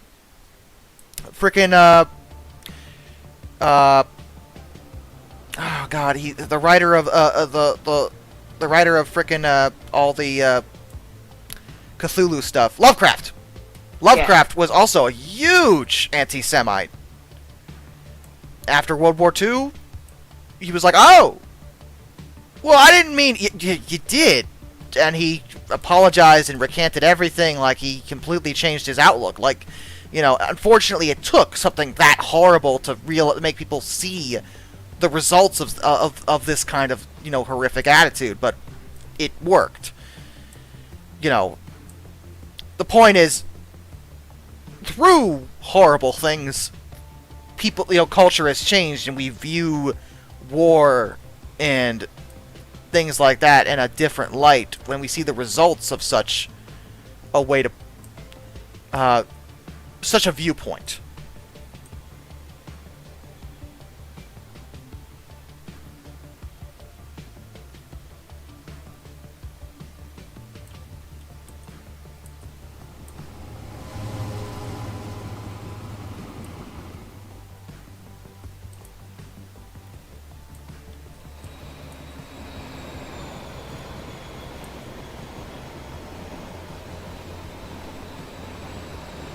Anyway, that was a fun talk. Are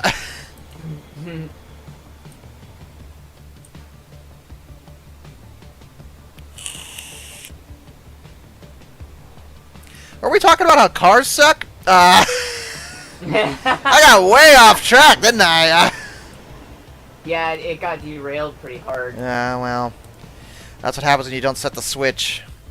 Yup.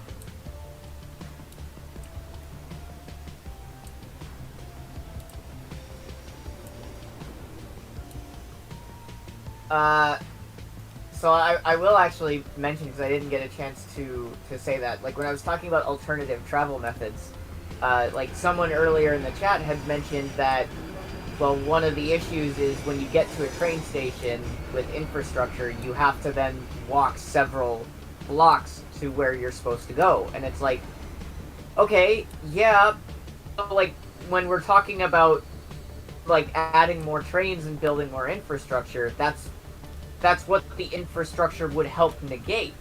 That's the point of adding infrastructure, is to make it efficient. And even more so, I'm sorry you have to walk 2 or 3 blocks? Oh no! We're not WALL-E, guys. Like, I just need you to know that WALL-E was a fictional movie, and if you keep doing stuff like that, that's not gonna be a fiction anymore. Like, my whole thing, well, that's why I brought up the buses. Like, there's an issue with public transit in a lot of cities. Yeah. Things like buses and taxis and trolleys would help mitigate that. Go tell your mom another $2 so he could highlight the Wii is built for left-handed people, just to spite both of us. If only. What I was gonna say, what was I gonna say? You're talking about, like, infrastructure for right, trains. The issue, let's say you had to go more than a few blocks. Maybe it was like a mile, If you had better public transit in general, like we have trolleys, or better buses, or, anything like that wouldn't be a frickin' problem. Like I said, New York City has a good subway system that does get people, shorter distances in a very decent amount of time. That's A. B. Even, going through, especially major population hubs, a lot of the infrastructure for the trains is still there. And the stations are in the center of the frickin' city. Philadelphia, New York, D.C., Pittsburgh, even Harrisburg. The train stations are still there and are smack dab in the middle of the damn city. For this exact reason. They're in the best possible spot. And even smaller towns with their train stations put them in the middle of the town. So You don't have to go that far. Yeah. And even more so, that one of the things I always bring up with this is if we had better bikes, if we had, I don't know, like better scooters or, I don't know, skateboards if you want to go that edgy route, if there are ways that you can speed up your own form of transportation and not have to use a big vehicle that's going to use so much fuel and cost so much money. Bike rental systems. Huh? Bike rental spots. Yeah. China loves those, and it did for a long time. They got the market got completely oversaturated, but it was something that was huge, and you do occasionally see them here, but not nearly as much. But at the same time, it's one of those things. I think coronavirus kind of put a dent in that because you couldn't share stuff. Oh yeah. But I mean, like there are solutions that people can't take advantage of. But the problem is people in the modern day, especially, are lazy. You know, like they want to drive and park really close to where they have to go. Like they don't want to walk. They don't want to ride a bike. They don't want to do that. And that requires people to shift. You know, the reason, honestly, people complain about the food isn't the frickin' problem. Food is arguably a lot better than it used to be. You know, compared to what people ate in the early 20th century. But there really weren't that many fat people back then. No, obesity is now a bigger issue. What's the problem? Because we don't move around as much. We aren't walking. People back then, you know, cars were still kind of a luxury. People took the train, and they got off at the station, and they frickin' walked! Yeah.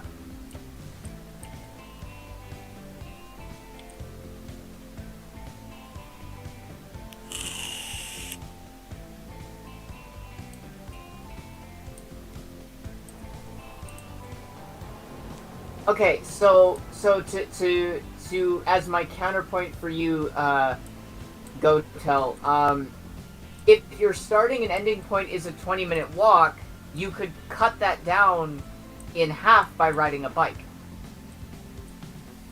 And even more so, yeah, if it's 10 minutes, what's really, like, what's the difference between, ultimately, without the idea of infrastructure, because I get this, but, like, what's really the ultimate difference between driving a car and riding a bike, outside of the required infrastructure? Like, it's still your own personal vehicle. It's still your own thing that you own, just like cars. It's just, I guess, considered less cool. I'm like, yeah, but it's affordable. And it's very easy to maintain for most people. Are we still in the mindset that we need to be cool? Is that where we're at?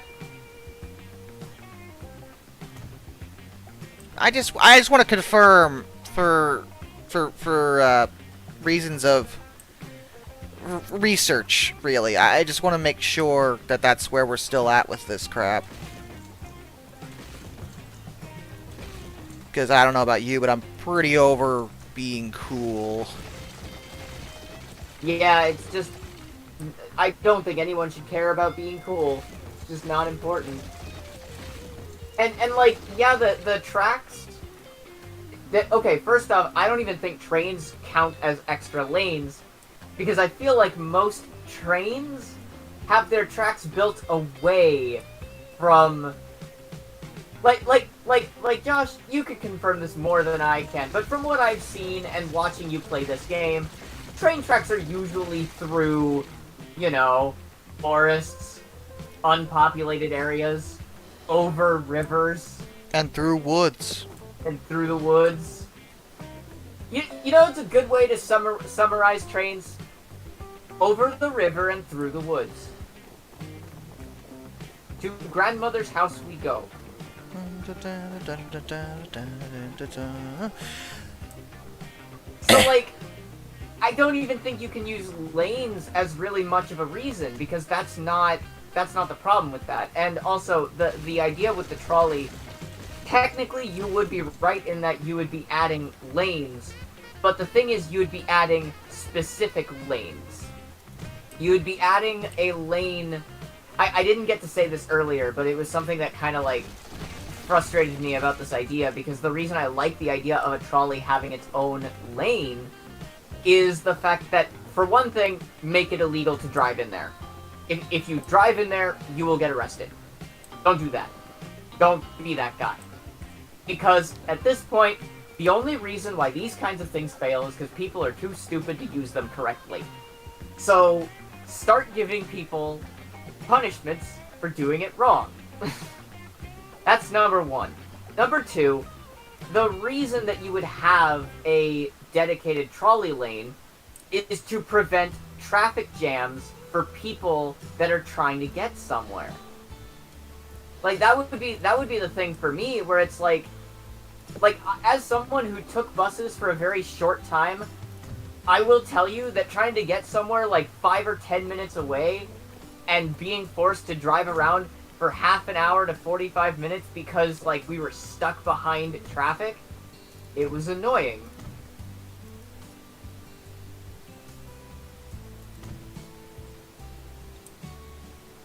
So it's just like having its own lane. Yeah, you would have to build infrastructure for it, but it would be specific infrastructure for that thing. Like, yes, we need infrastructure for some of this stuff, of course. But that comes with the change. That comes with the transition. We need infrastructure. We need different aspects. We need things that, you know, shift how we do things. That's a part of this process. It's not something that I expect...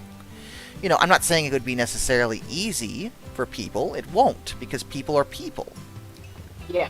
But it's something that's probably going to need to happen, whether you like it or not. That's kind of where I'm at with it. It's like, yeah, well, I don't like that. Well, it sucks. You know, like... And to respond to you on that one, GoTel, I do agree with that idea, because it would cost a lot of money and time to build that kind of infrastructure, especially if we don't even know if it would work. If we wanted to do something like that, I do think that a bus lane would be a great thing to do it in that regard, to have a dedicated bus lane in that same idea as a trolley, instead of spending all the money on the rails and everything. You could do a bus system like that. And maybe it would work, maybe it wouldn't, but it would be the cheaper alternative to try, as well as, exactly like you said, and I agree, with the needed flexibility of being able to go places if something changes. Yeah, that sounds like an important thing to have to be able to do, so I do agree with you in that regard. But in that instance, buses also have to change how they work. Because buses right now are really infuriating. My biggest frustration with buses is the ones that I've taken. If you are not there... Like, maybe this is just weird for me to say, but if you say you're gonna be there at a certain time, be there at that time, or wait until that time, you shouldn't have to be, like... You shouldn't have to be airport levels early to get onto a bus. No. With trains, I can tell you, you have to be... The trains usually show up... They might show up a few minutes later early, but, like, you know, not airport levels. Yeah. Like, you can wait a few minutes, guys. That is humanly possible, and you're not gonna screw people over that badly. I kid you not, I've missed the bus several times because I was 2 minutes early. You monster. How dare I? It wasn't even at that time. The bus left twice because I was 2 minutes early. I wasn't even late. I was early, and I still missed the bus. And I'm just like, you know what? Buses are trash. I don't like buses. Never did. Came in with the hot take. He doesn't like buses. Yep. I especially don't like it when the bus drivers sass me when they're the ones who are late or over driving early. I'm just like, when that bus driver sassed me that day, it took every fiber of my being to not turn around and just absolutely raise so much heck. How did they sass you? Oh, well, it was basically like, well, hey, just know that you have to be early next time. You people are late by 10 to 15 minutes every day.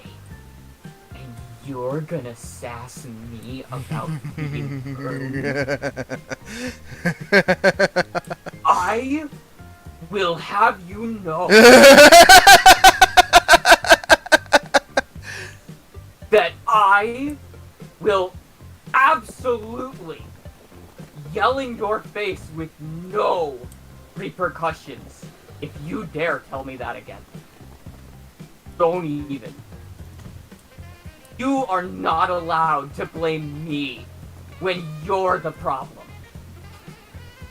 Kaner, you seem upset. I was very upset that day. I was very mad. It took everything in my power to walk away from that situation.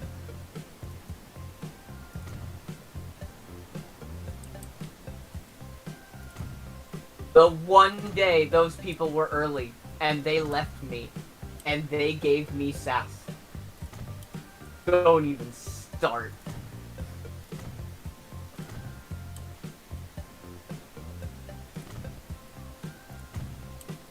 I had that happen a second time too. Not with the same bus system, but with a different one. And I'm just like, no, you people aren't allowed.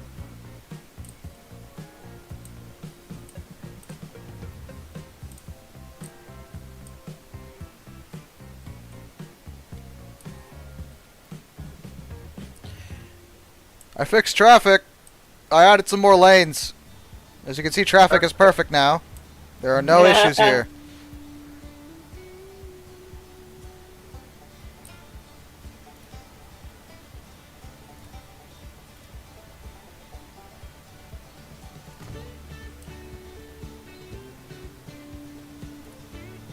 I think the other frustration about like the bus system too is that I think we need like a better notification system, I guess, for things like that. Like an app? Yeah. I think that some people have apps, which is a thing, but they're not exactly good, from what I hear. It's like, it's a very entry-level thing, so I'll give the... Excuse me, did that car just drive into another car? Yeah, they do that. Beautiful. It'll be fine. The reason buses tend to have more problems being late is that they have to deal with traffic. Yep. Trains don't. Trains don't care about traffic. And that's they don't have traffic. That's super relevant.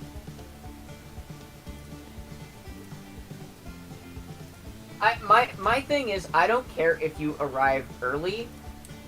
If you don't stay until your depart time, you're a terrible person.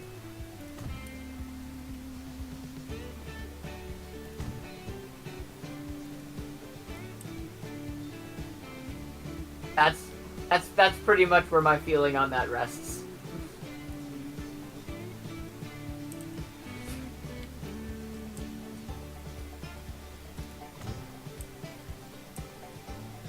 I absolutely agree with that.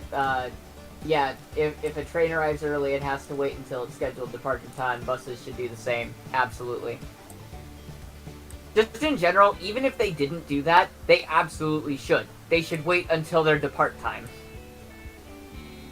I understand the idea of being early and not missing something, but like, if something changes and the schedule is different, give a notification of something that it's changed, you know?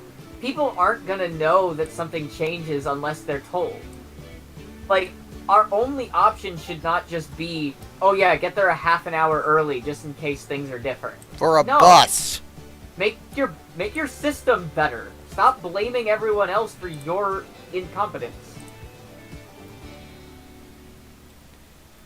Bus driver. The problem is bus drivers. My grandfather was a bus driver for years. They aren't paid enough to care.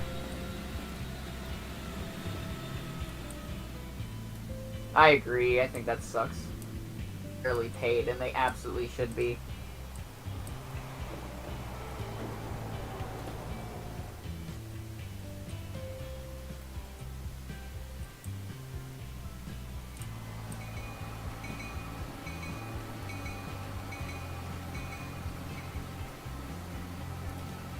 In that same regard, if they're not paid enough to care, they're not paid enough to sass. Well, that's probably true too.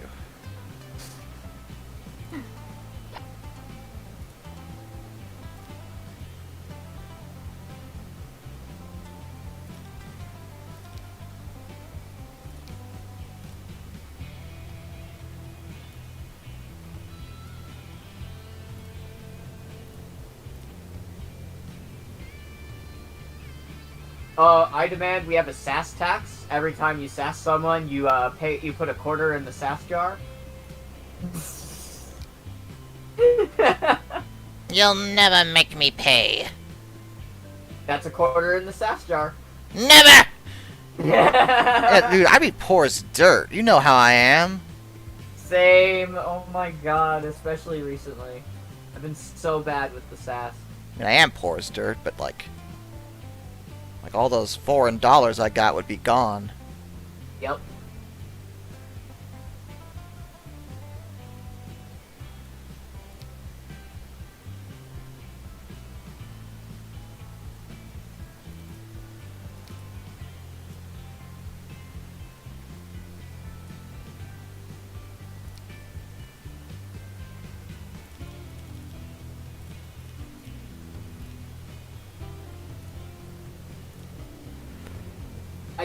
I do like the general idea of Uber for sure. I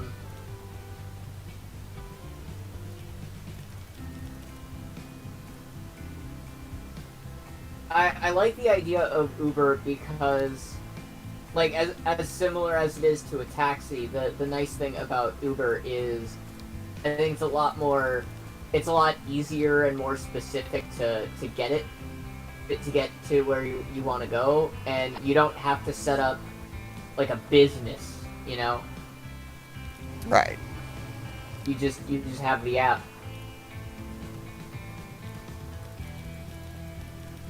But even Uber has its own laundry list of issues that definitely needs to be addressed. They do what they can, but it's not a perfect, you know, it's not perfect. Indeed.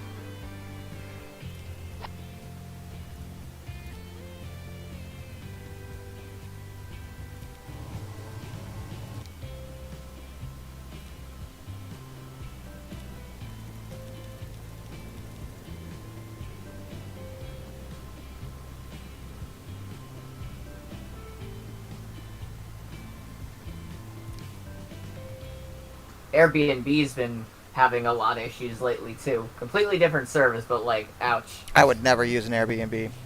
Yeah, same. Everyone's like, oh, Airbnb, it's such a great idea. Yeah, No. I'm I'm gonna good. stay at a hotel.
Yes, nationalize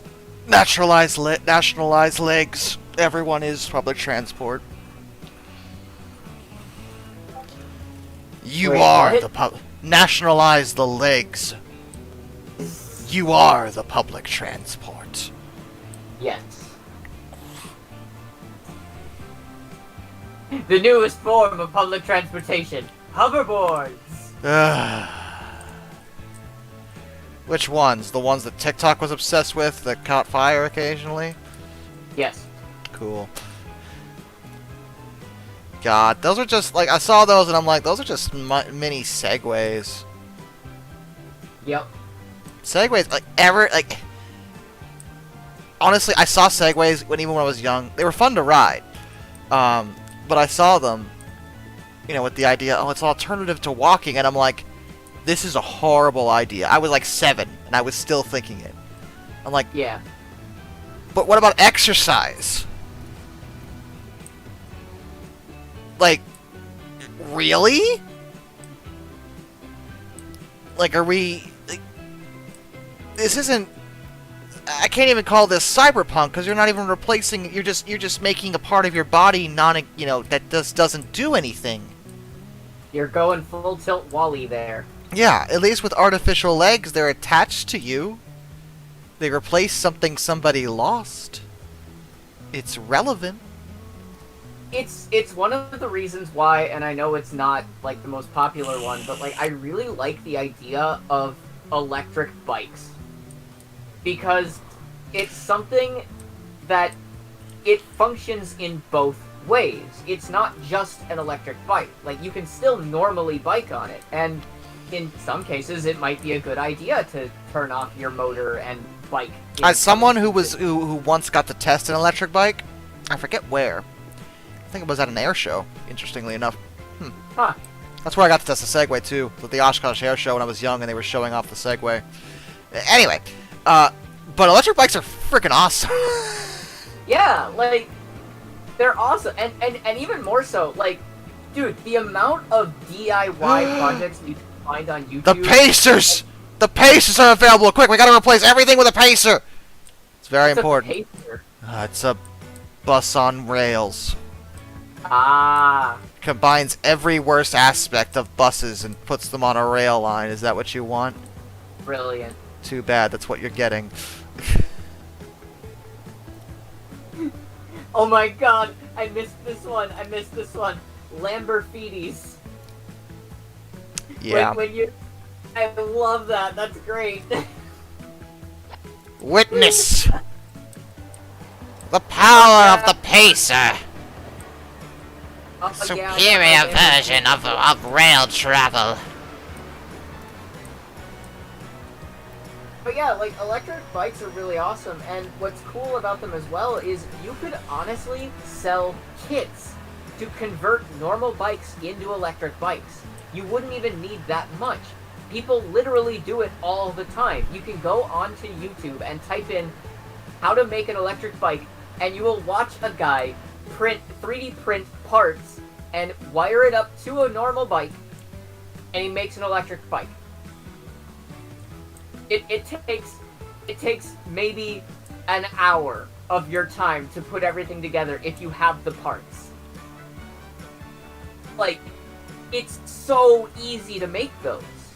If you have instructions and YouTube videos, I'm pretty sure just about anyone would be able to convert their already existing bicycle into an electric bike. It really is an excellent idea, and it's something that it functions both ways as an electric bike where, oh, I need to ride 20 minutes. I would have to pedal really hard for 20 minutes. Alright, this is a straight flat road. 20 miles an hour, woo! Like, you can do that. And then you're just like, alright, slowing down, back to normal pedaling. Like, it's the best of both worlds. Hold on, I gotta reply to this. This is good. You can't do this. The rail lines will not tolerate so many Pacers. I am the rail lines. Yes.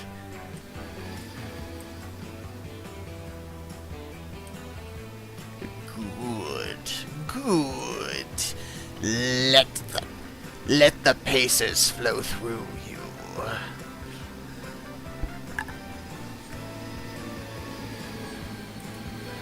But my lord, is that legal? I will make it legal.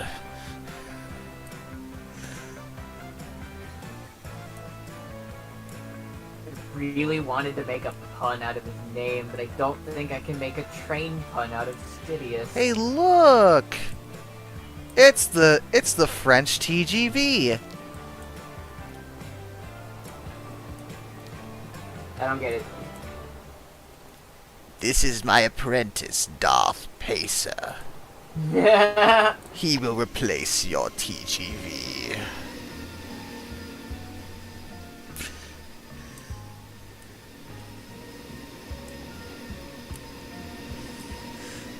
Now you will witness the power of this fully armored and equipped battle bus. We didn't install shock absorbers to cut costs, but no matter. I hope you know the first thing I thought of when you said battle bus was Fortnite, and now I'm tired of that.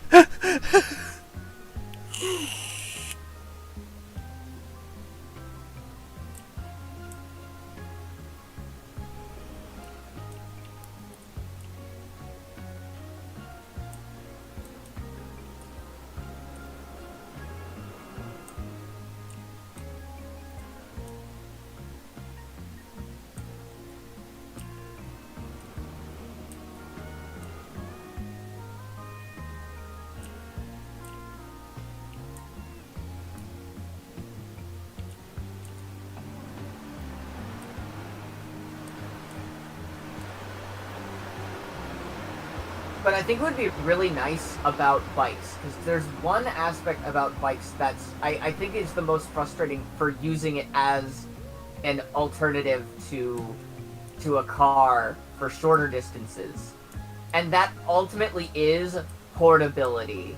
It would be really nice if we could figure out ways to make bikes a bit more compact.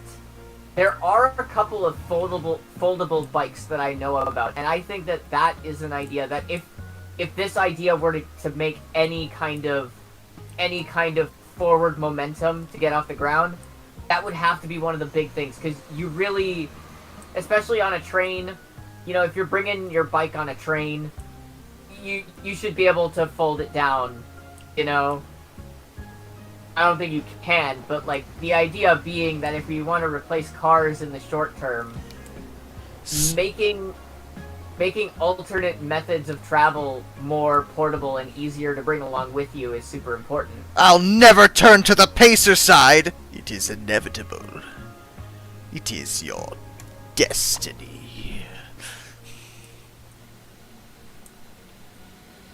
Yeah, as you were talking about, Kane, there are, like, in the UK, there are, like, designated bicycle cars, because people do that.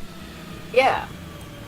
It's such a cool idea. Like, I don't remember what it was called, but I've seen videos about that, too, where it's just, like, little tiny electric cars that are just they're just three-wheeled bicycles inside of a car-looking shell with a motor that lets you go at a maximum of like 20 to 25 miles per hour. And yeah, it's a lot slower and maybe in a lot of ways technically not nearly as safe in some instances, but if you have an entire small town that's just using those vehicles, like, that's pretty safe.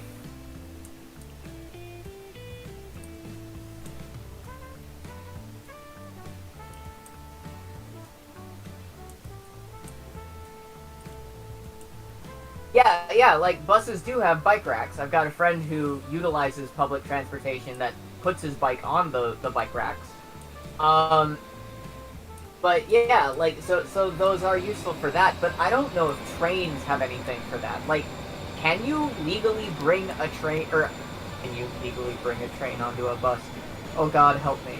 I mean, I think there's no law against it, but it probably isn't advisable. Yeah. So the actual question, as I know you've understood, is can you legally bring a bike onto a train? We have Because, completed the like- dissolution of the HST and begin construction on the Paces.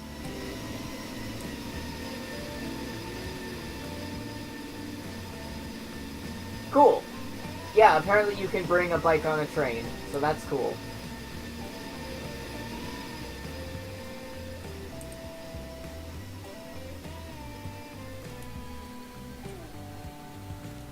Because, like, that would be such a good idea to, that'd be such a good idea to reduce emissions and everything for fuel, and just reduce the usage of fuel in general. Because if you're just going to a town for, like, a day or two, you know, you don't need a car there. Just take a train, ride a bike around for a bit, and then go home with your bike. And No, I can want help. my car. I should be allowed to take my car wherever I want.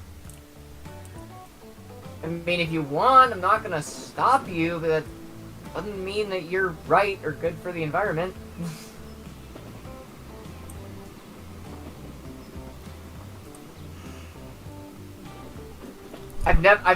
As a side note, like, obviously outside of necessity, I'm going to say that up front. Outside of necessity, I get why they're needed to a point, but, like, I've never understood why anyone would want to own a car, like, under normal circumstances, with how much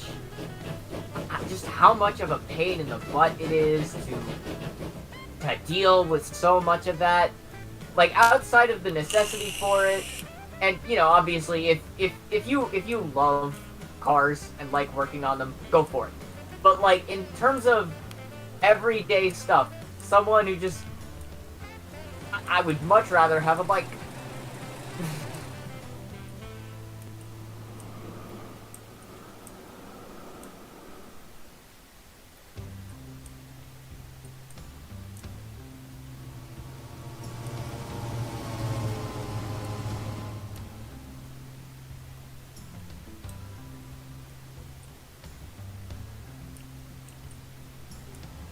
That is something I would like to learn. I never did much with bikes, but I think it would be one thing I would like to learn how to, like, maintain and fix and tune up and stuff. It's such a small mechanical thing to do with, like, a generally simple set of tools, but it just seems like something that would be fun. It's a different skill. And people, like, bike shops are increasingly rare, and people are always on the lookout for people who can fix bikes.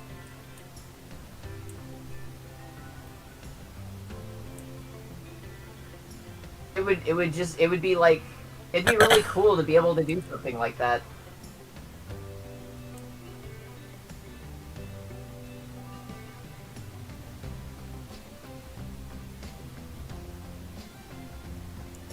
I have had the same bike for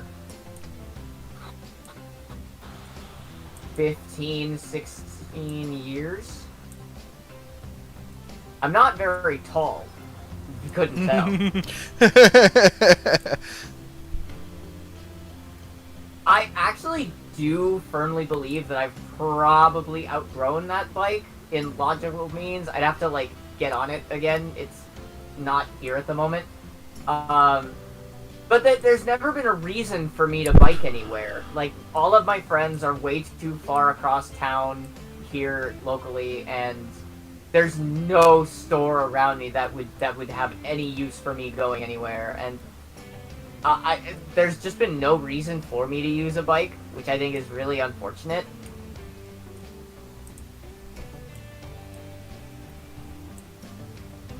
Oh, that really sucks, Boxcar. I hate when stuff like that happens. His old mountain bike got stolen. I saw. Yeah, that really sucks.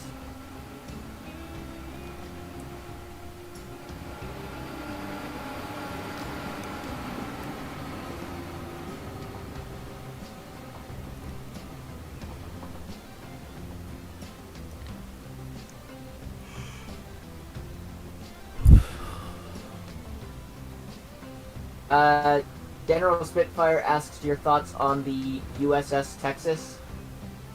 I'm glad she's in dry dock. because she was gonna sink otherwise. Gotcha. I don't have context for that.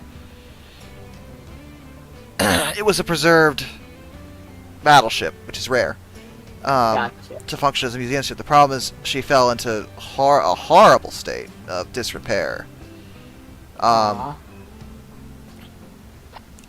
And her superstructure was about like they kept they had to pump water out of her every day. They finally got the money to put her in dry dock to fix it. Hopefully they still can.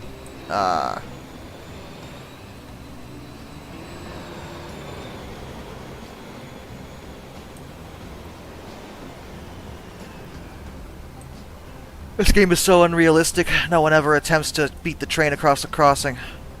Everyone listens to traffic lights. Everyone does all that stuff, and it's like, no, that's not normal. Nope. Funny when AI drivers are smarter than real drivers. Yeah, I mean, AI drivers can actually be programmed to do specific things. And they won't argue against it. What about America? I don't know.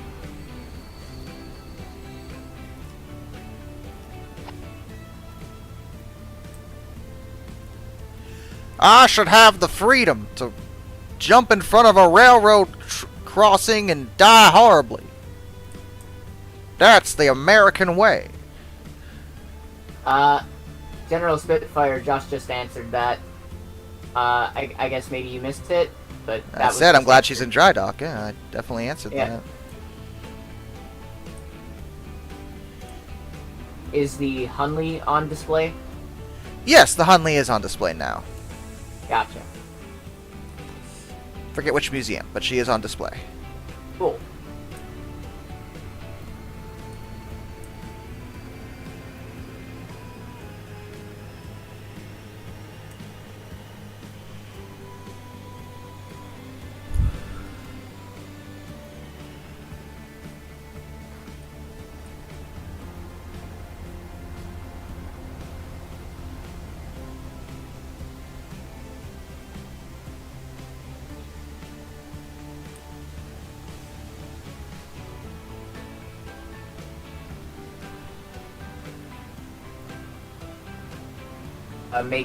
Making his own electric scooter, so that was really cool too.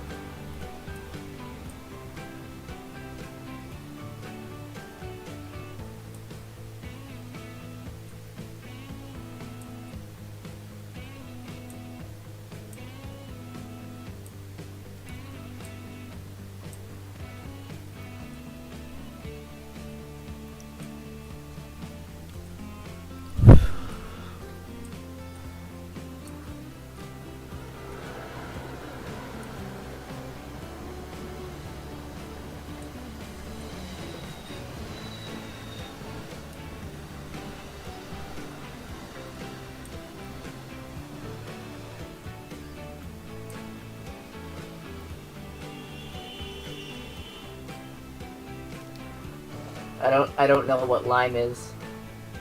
Hmm? Apparently I can't mention the electric scooter without lime. I'm reading the chat, General Spitfire.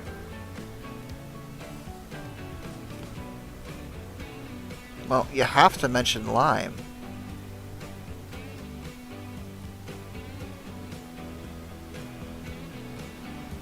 Yeah, I don't know what it is. I don't know what that means either.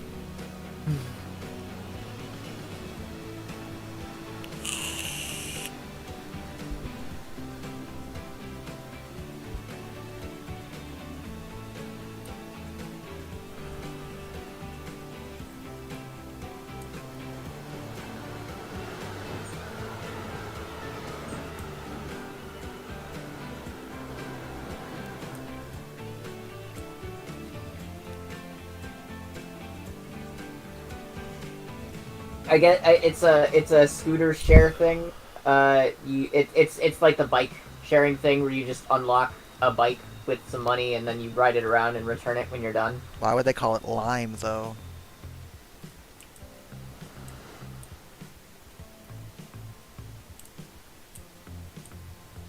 No idea. We look over there, and then like the entire line, the entire line of scooters is sponsored by Sprite. Yeah. Because company names? Yeah, that's fair. What do we name our scooter line? Line! That sounds like lime! That's it. That was the entire thought process.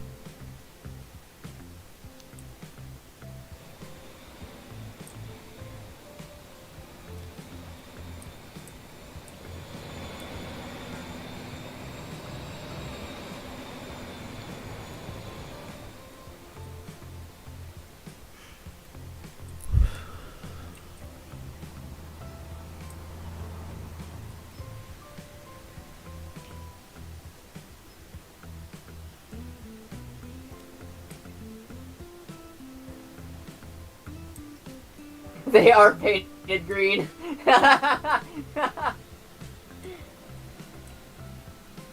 Yeah, I kind of figured that was coming. That's great. It's what I would have done. Like, we're gonna call it lime. Might as well paint it green.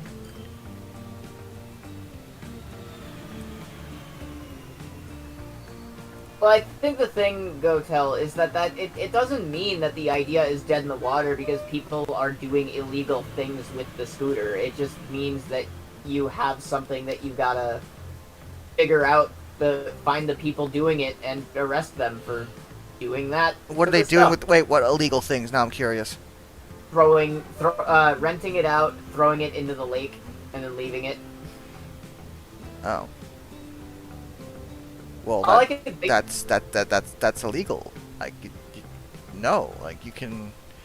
There are ways to mitigate that, actually. For one thing, I feel like that once someone rents out the scooter, you know who rented it out, and you can just find that person. Yeah, I assume they work. This is a credit card situation. That's how I would imagine it worked. At least in a lot of ways, yeah. Because like, you're not supposed to like. Okay. The way that these lines are supposed to work in my mind, and understand that even though that the way that I'm about to describe it is not going to be perfect, when you get a bike or a scooter from something like this, you're supposed to ride it to your destination and lock it back up.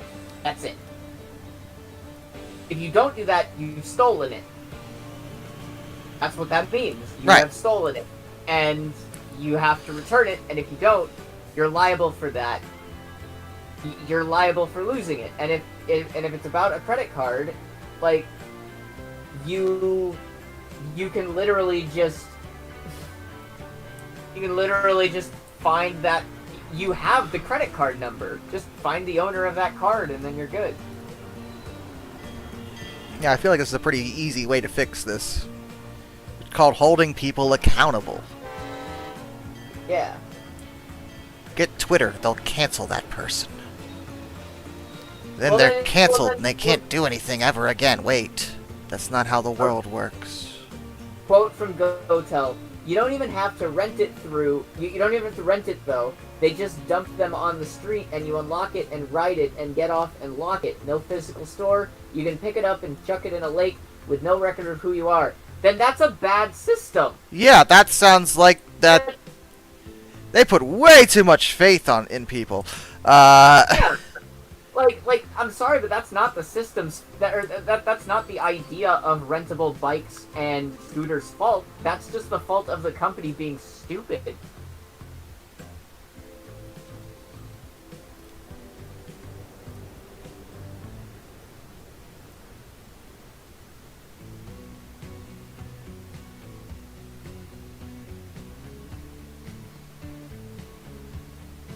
Well, I did not expect that to be brought up in today's stream. What? So from General Spitfire, there's a plane called the Handley Page HP-42, which was in Kiki's delivery service. First and foremost, absolute classic movie. If you have not seen it, definitely check out Kiki's Delivery Service. Great film. did not expect Kiki's to be brought up in that, so that's pretty cool.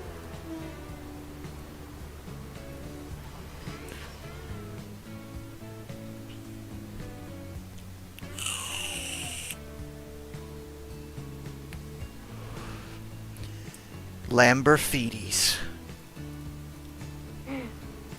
Yo, I will share this fun fact for you, and I'm sorry to bring this one up again, but listen, it's really cool, and you have to admit, Lan Hikari and his hilarious rollerblade attachments for his shoes.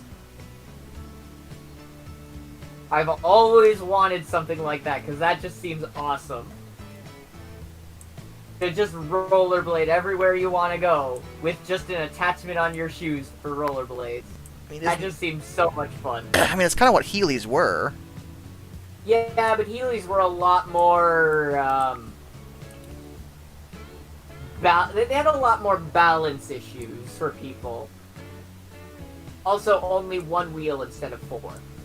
Also, a bunch of kids got in trouble in my school for having them. Yep, same here. I was in private Catholic school back then. Teachers were like, You can't use those. like, this is a no fun zone. You can't wear Heelys because it's devil worship. As you know, God hates fun. You see, if you remove one E from Heelys, devil worship. Oh, I forgot I downloaded that mod. Oh, I got to. I don't know what cargo I'd be transferring, but I gotta do that. Hold on. My big issue, my other big issue with Heelys is how I walk. The way that I walk, and I know that you're supposed to alter how you walk when you do Heelys, so I don't do Heelys because I don't want to change how I walk. But I'm very much a back to front walker. Like I'm super consistent with that. I cannot change that because I will fall face first or on the back of my head if I try to do that.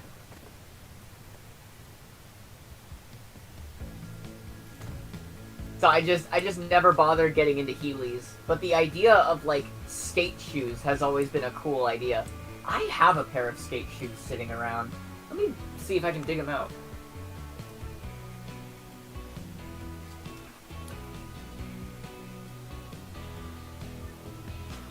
Ow! Smacked my arm against the fan. Let's see here. What do you need? You need red that you're not getting. We can make that work.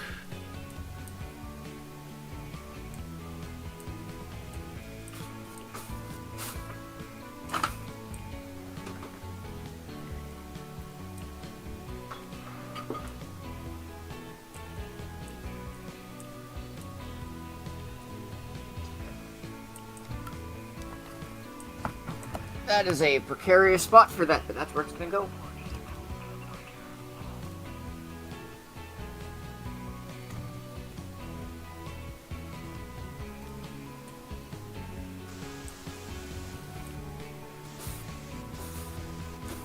There they are.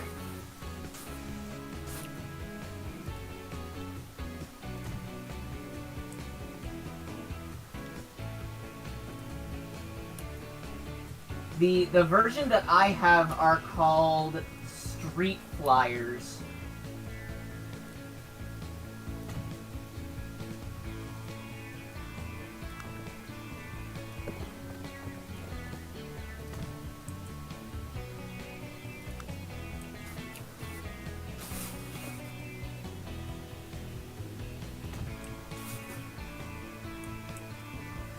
And the way they work is that they've got a set of they've got 2 sets of wheels that you pull out somehow. You need tools. The tools over here?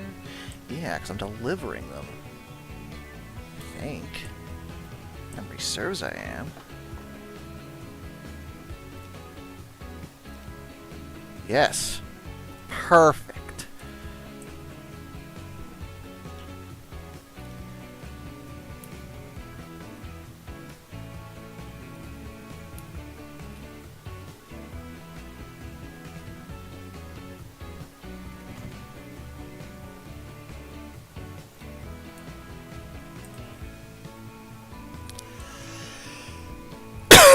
Okay, so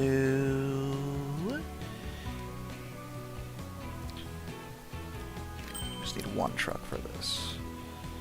Kind of wonder if it would be something I could even repair, because the issue is that the wheels don't work anymore. The wheels on the bus don't work no more. Work no more. Work no more. The wheels on the bus don't work no more. Now to the train.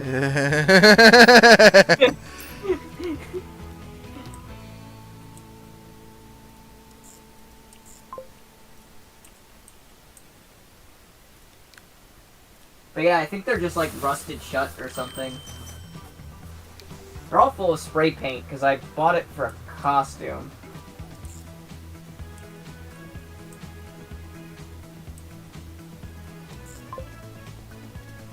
Wonder if I could restore that and just take off the paint.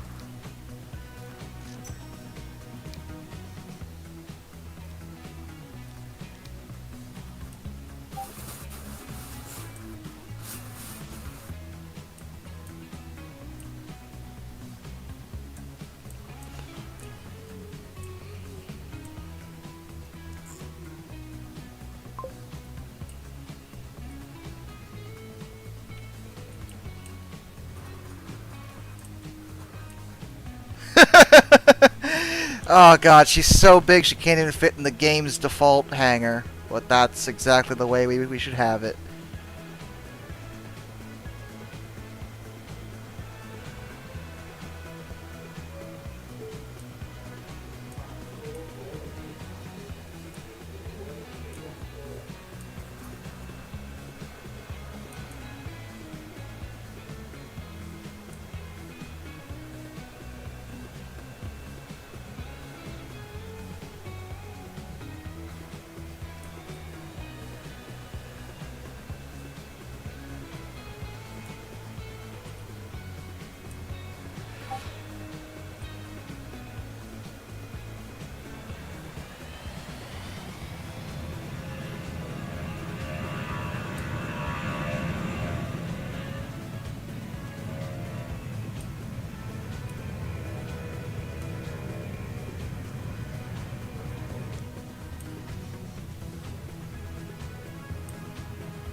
Dun da da da dun dun da da dun dun da da dun dun dun. I am so happy I downloaded that mod.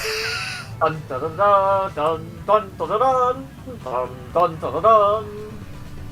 Josh, you need to look up a mod for this game. What? Can you get? I am about to throw you back a decade. Can you get a Titan? Oh, yes. Yes, you can. Awesome. Side note, that was the entire video that convinced me to buy GTA 5. And you're welcome, by the way. Yes, thank you very much for that. I had way too much fun. I still go back to that one. I love it. Oh, shoot, I forgot to do something. That was dumb of me. Hold on.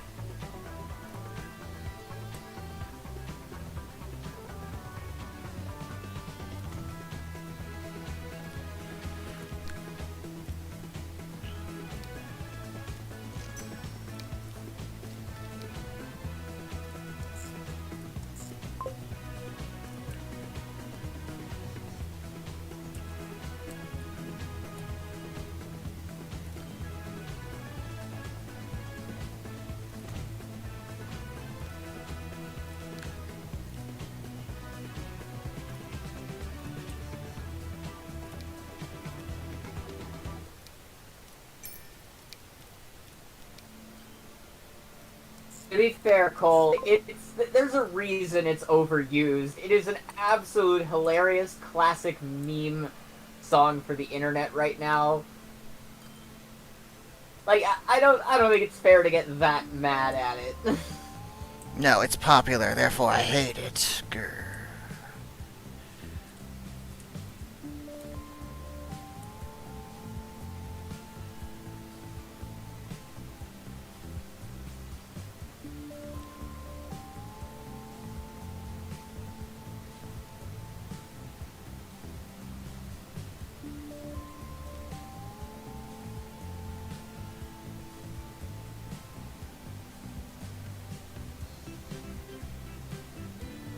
What did I think of the references? I mean, they were funny.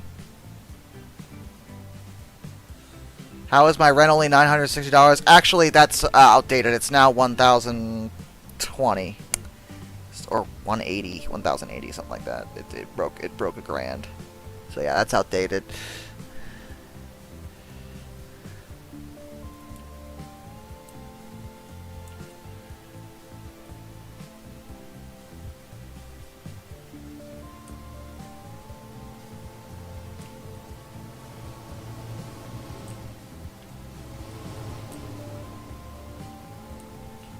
Well, I mean, I'm aware of that, Cole. Like, it is a very, very commonly known song. And to be fair, one of the only songs that that is commonly used that people actually know the names of. Because here's another hot take. Dear people who do not credit the names of the songs that you use, you're a terrible person, and I hate you.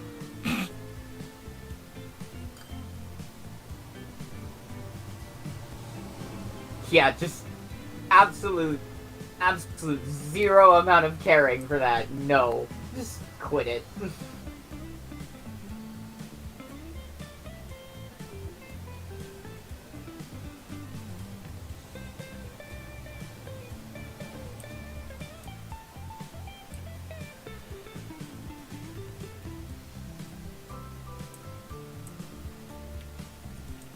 In the Hall of the Mountain King is pretty good too. I like that one.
It happens, Cole. No worries. You just had the song on the brain and you wrote it on accident.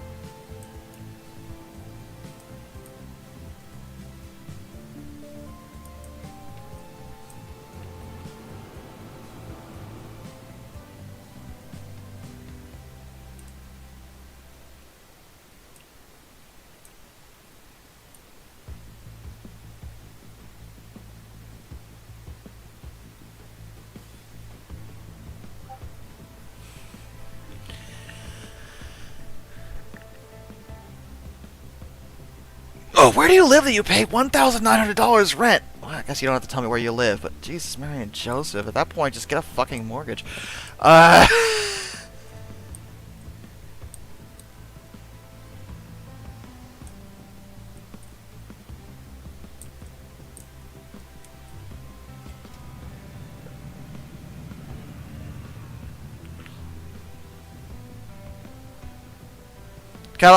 Cali? Yeah, that actually makes a lot of sense. I am not surprised.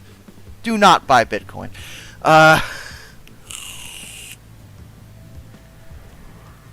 You should instead invest that money into my new hit dollar. So my new cryptocurrency featuring me and backed by me. You can donate to it, and I mean invest into it by hitting the button in the description of this video. Definitely, it's every real dollar is one hit dollar, and there you go. You're rich. I promise. Definitely. I would like to introduce my new currency that I've just invested in. It's called the Bison Dollar. The Bison dollar? Yep. You're setting up a joke. I don't know what it is though, but I feel like I'm about to get really mad at you. Well, you see, M. Bison is Ugh. just a great businessman.